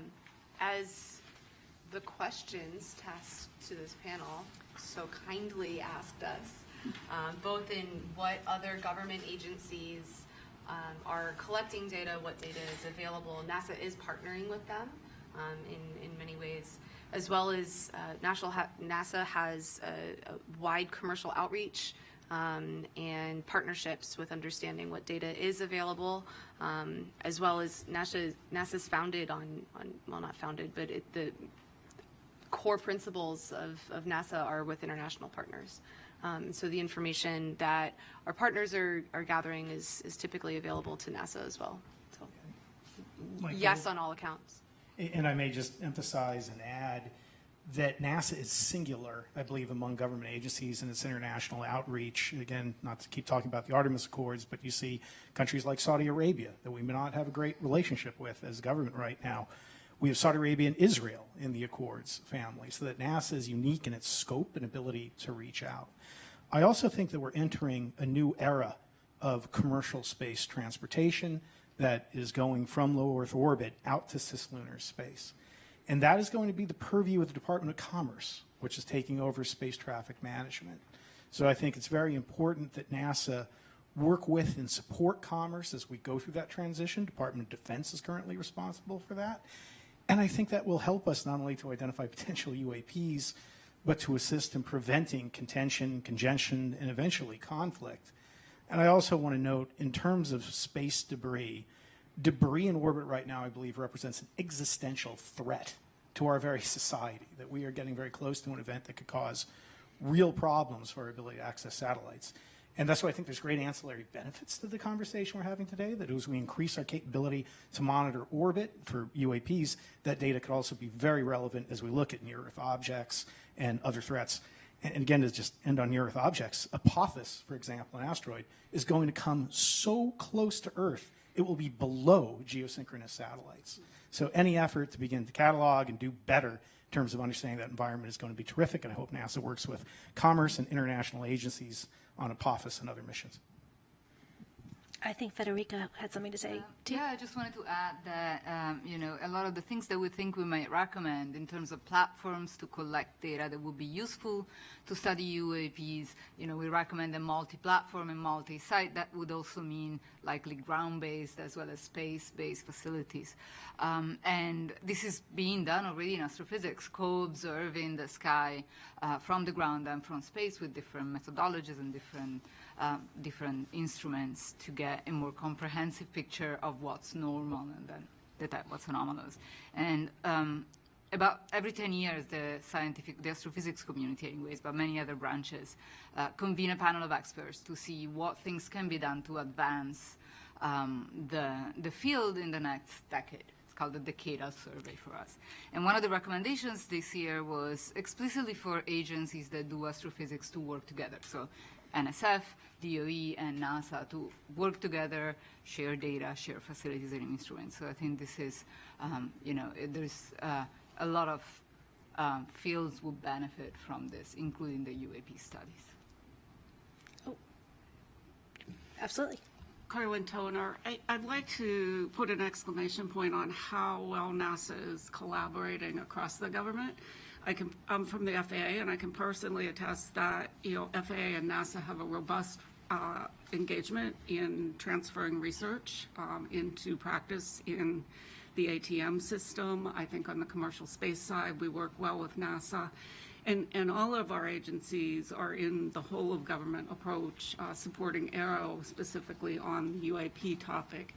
And it really comes down to good government and how we deliver, because we can each work our own mission space, but to cover the whole space, we need to collaborate together. And Dan? To put an exclamation point on Carlin's exclamation point. So I think it's important to say that we really do have a good relationship with the Domain Anomaly Resolution Office, AARO, Sean's office, and its previous or predecessor organization, the UAP Task Force. And we have really benefited from very fruitful collaborations among those various entities. And quite frankly, as a taxpayer, one should expect nothing less than the government to be working effectively across different units together. It's only right. That being said, it's also important to acknowledge what NASA's perspective is in this study, and to acknowledge that the Department of Defense, the intelligence community have massively different equities about the study of UAP, and they have different interests. Ours is a purely scientific one. So we collaborate, we consult. It's a very good relationship, and I agree wholeheartedly with Carlin that a whole of government approach is absolutely the right one to take. Great, thank you. I will move on to our sixth bucket of questions, which we had many on this topic. Is there evidence that UAP were created from non-human intelligence? All right. Yes, please. I will take this one. First and foremost, we are scientists, and we follow the scientific process, and I hope that the gathering here today showed a little bit of a glimpse on how the scientific process works. It's not a question that you can answer very quickly with yes or no, and we follow the data, right? So as scientists, we follow the data, we formulate hypotheses, we test theories, we follow the scientific process. The role of this panel has been to create a roadmap and a framework for how all scientists that are interested in this phenomenon can further study, can further collect data, can further formulate experiments, again, hypotheses, can test different methods, maybe even innovate on the methodology side of things, come up with new methods for how we can do basically science, but not just any kind of science, but the science of discovery and exploration, which is basically in the spirit of NASA. So just like Carl Sagan was saying, extraordinary claims require extraordinary evidence. We cannot make that kind of extraordinary claims at all for any kind of big subjects in science, whether it's UAPs, whether it's biosignatures, whether it's technosignatures. This question of whether we are alone in the universe is probably one of the largest questions that we've had in our history of science, in our history of humanity. And it's not one that we can take lightly, and that's why we need so many scientists and multidisciplinary and interdisciplinary teams to work together, and many organizations. So it's a process, it's a roadmap, and we work collectively on this. And we hope that within our lifetime we will be able to answer this big question of whether we are alone or not, and also to better characterize this phenomenon, which is UAPs. So. I want to sort of supplement that excellent answer by noting that we have not seen the extraordinary evidence, right? I mean, in a sense, to give, to make the claim that we see something that is evidence of, non-human intelligence would require extraordinary evidence, and we have not seen that. I think that's important to make clear. All right, then, I will move on to our seventh set of questions. We received many questions about the budget that is being dedicated to this. How large of a budget will NASA allocate? How large of a budget is NASA allocating? And how large of a budget will NASA allocate towards the study of UAPs? Dan? Yeah, that's a Dan question. So there are two separate questions in there, which is, what is the budget for this group, this team, and what is the budget going forward, I think. Now, the budget for this independent study team is very consistent with any other of our external review groups that we bring into the Science Mission Directorate on an annual basis. So, we have maybe 100, 200 such groups, entirely consistent with that.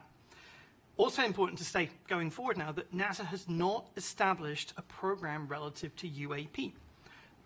And as a result, there's no associated programmatic funding. But this is how NASA works. Federal budgeting is a complex journey, of course, and the way NASA, particularly NASA Science, likes to work is we anticipate and wait recommendations from independent groups such as this one, and we need to wait on final recommendations, and then we'll make an assessment. So too early to say, but of course that's all couched in the fact that federal budgeting is a very complex process, and we will always follow the law.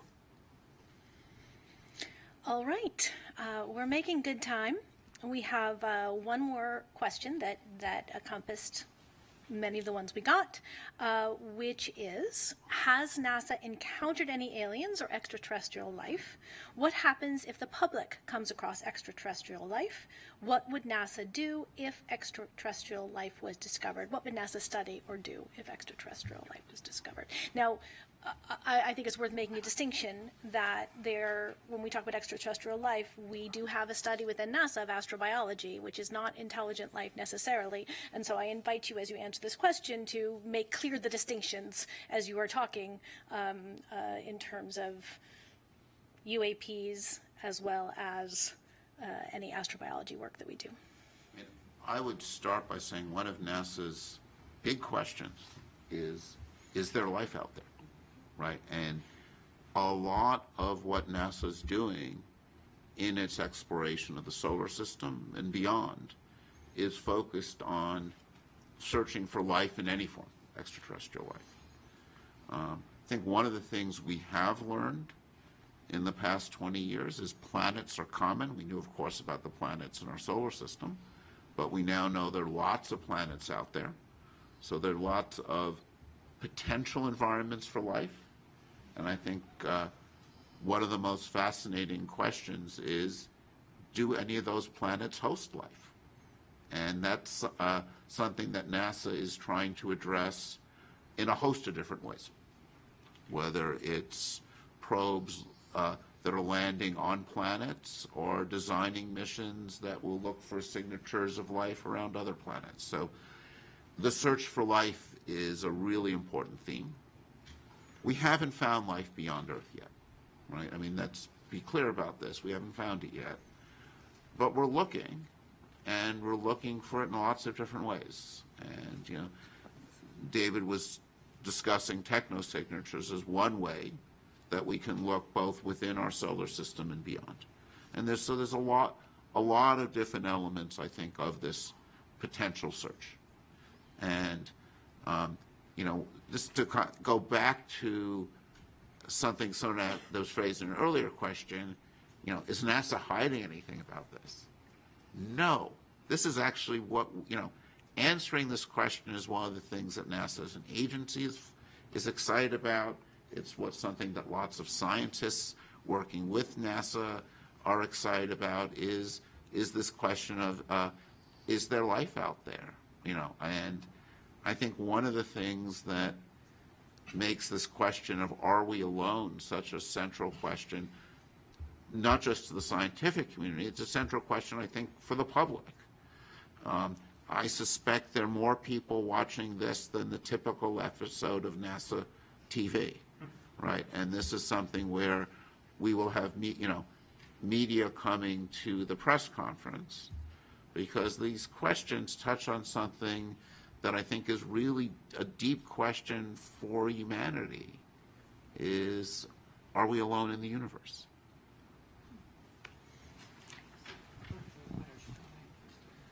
Yeah, just to kind of echo what David said a bit, I mean, obviously this is something we think a lot about in astrobiology. What if we succeed? We are very driven to try to find real evidence of extraterrestrial life, and we would be highly driven to share that if we found it, because everyone wants to show that they've been able to succeed in what they're trying to do. And one perhaps illustrative example is to think about what happened when we came close, when NASA thought maybe they had discovered extraterrestrial life. And a big event, actually, in the history of astrobiology was in the 1990s when some scientists had thought that they had discovered fossils in a meteorite that came from Mars. And what happens is you don't announce it immediately. You try to make sure you're right, because you also don't want to have false alarms and announce something and then you go, oops, sorry, we were wrong. That was a mistaken analysis. But what happened was when the scientists were sure they were right, then there was a big, in fact, presidential press conference with President Clinton and NASA, and it was a big public announcement. And that's what would happen. If we discovered something, we would try to make sure we were right, and then we would very proudly and loudly let the public know about it. Thanks. We have just 1 minute left, so I'll let you finish up. Yeah, thank you. The only thing I wanted to add, I wouldn't at all liken it to alien or extraterrestrial life, but in astrobiology and exobiology, there is the exploration of our planet as an analog for what might be found on other worlds, and what is extreme cold, what is extreme heat, a volcano, a black smoker at the bottom of the ocean, what lives there, and how is that even possible? And things we still discover throughout our ocean might look alien to a lot of people, right? And we keep discovering new species of different things, whether they be microbes or algae or, charismatic megafauna, whatever they are. But there are synergies. I know there was an initiative years ago at NASA called Oceans Across the Solar System, and the idea was, could our own Earth's ocean be used and the life within it as an analog for what might be discovered elsewhere? So I think that's an example of a potential synergy of interdisciplinary science, research, observations, etc., collection of data and information gathering that could be useful in the future. Thank you all so much. I will hand it back to David Spergel, your chair.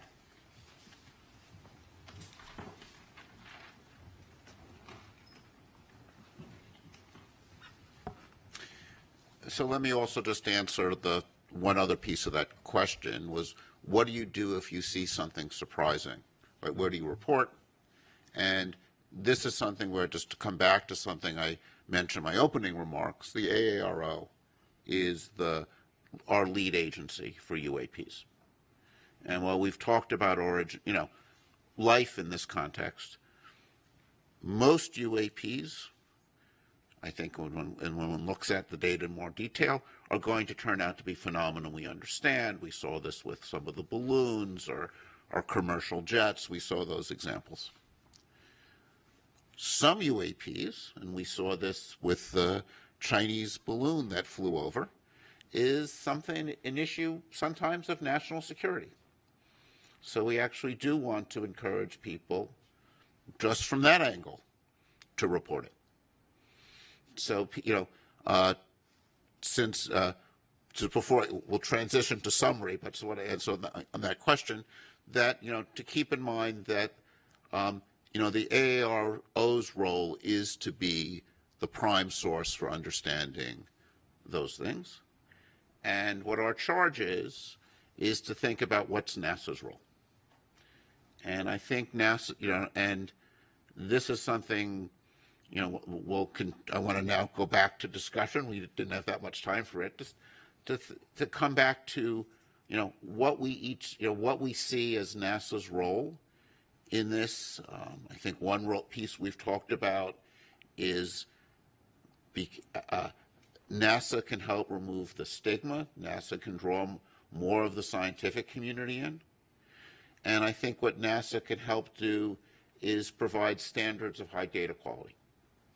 I think one of the things that many of us who've not looked at this before, I certainly put myself in this group, was struck by the limited nature of the data, that many events had insufficient data, and that in order to get a better understanding, we will need to have high quality data where we understand its provenance, data from multiple sensors.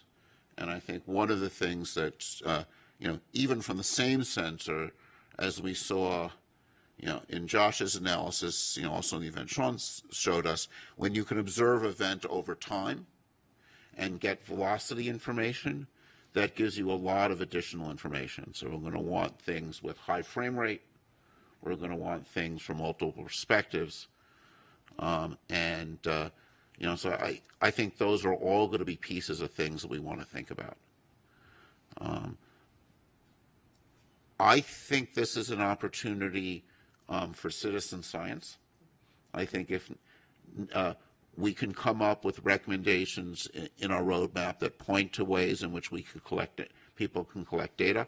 I remain a big fan of these things. They do take over our lives too much, but they are fabulous data collectors and I don't know, there's something like 3-4 billion of them that are on the planet, and NASA, I think, has the prestige and visibility to develop an app or work with companies to develop apps that could collect data in a uniform and centralized way that I think will, most of the stuff that's collected is going to turn out to be commercial planes, balloons.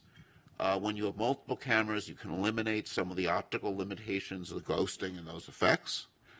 Some of them will almost certainly be novel physical phenomena, right? I think it is, we have learned a lot about our planet and how the universe works. There's a lot we don't know, right? I think, as scientists, what is the most exciting thing is the surprises. And I think that there are things that continue to surprise us about our own planet. There's phenomena in our atmosphere and the ionosphere that we probably haven't seen yet, or perhaps we've seen and not noticed yet, right? And there's, I think, a long history in science when you look back and you realize that this discovery had a pre-discovery. So people had seen something before and were missing it.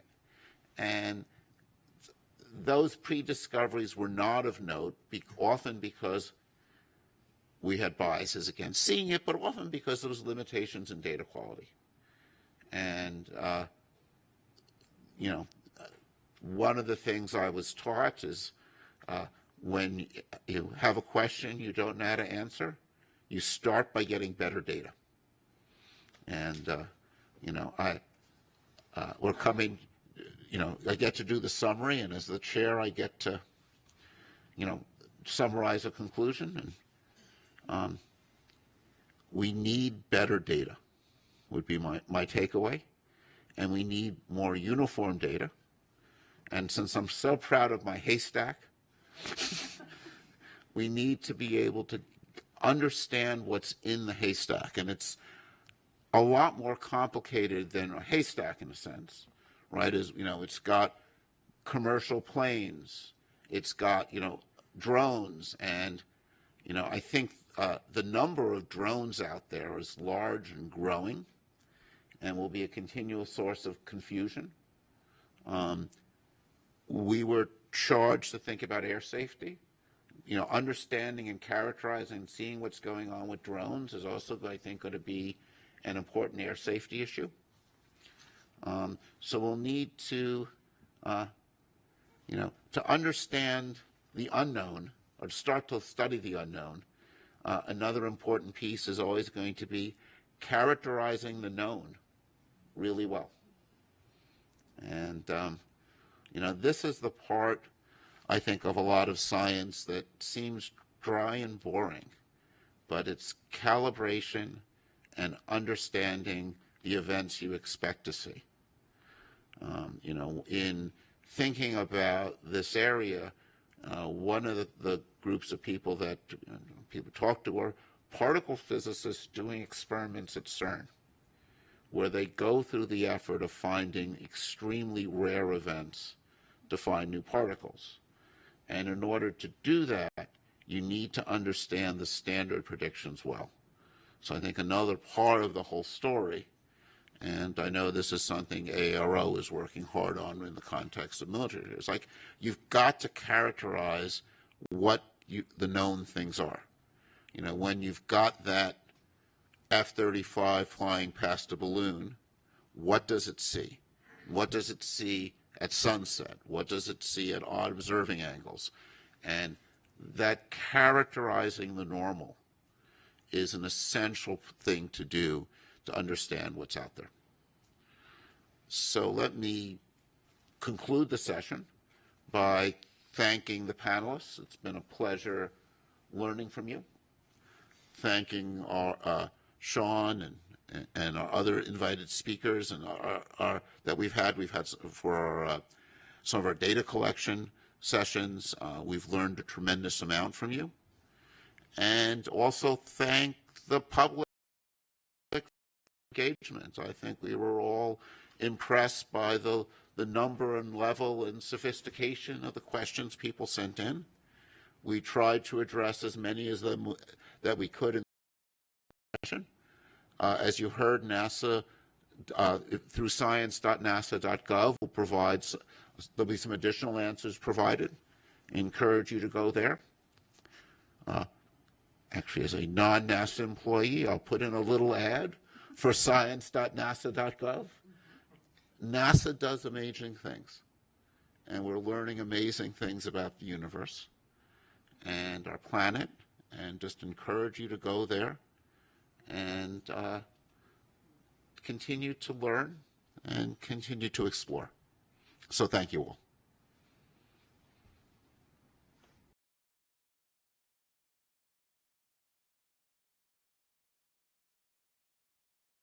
And thus concludes the public meeting of NASA's UAP Joint Task Force Group. There will be a press conference starting in just about 30 minutes time, so make sure you stay tuned for that live stream as well. Some amazing information on how NASA studies, classifies, and clarifies UAPs and gives us a look to the future. Some major statements and quotes stated throughout it. I think one of the biggest ones, we haven't found life on Earth yet, but we are looking. And that's a super exciting thing, that we are having these conversations. We are looking for life here on Earth, in our solar system, and out in the universe. That's going to do it from here at the TLP Space Coast News Studio. We'll see you for the press conference in about 30 minutes. We'll see you next time. Bye-bye.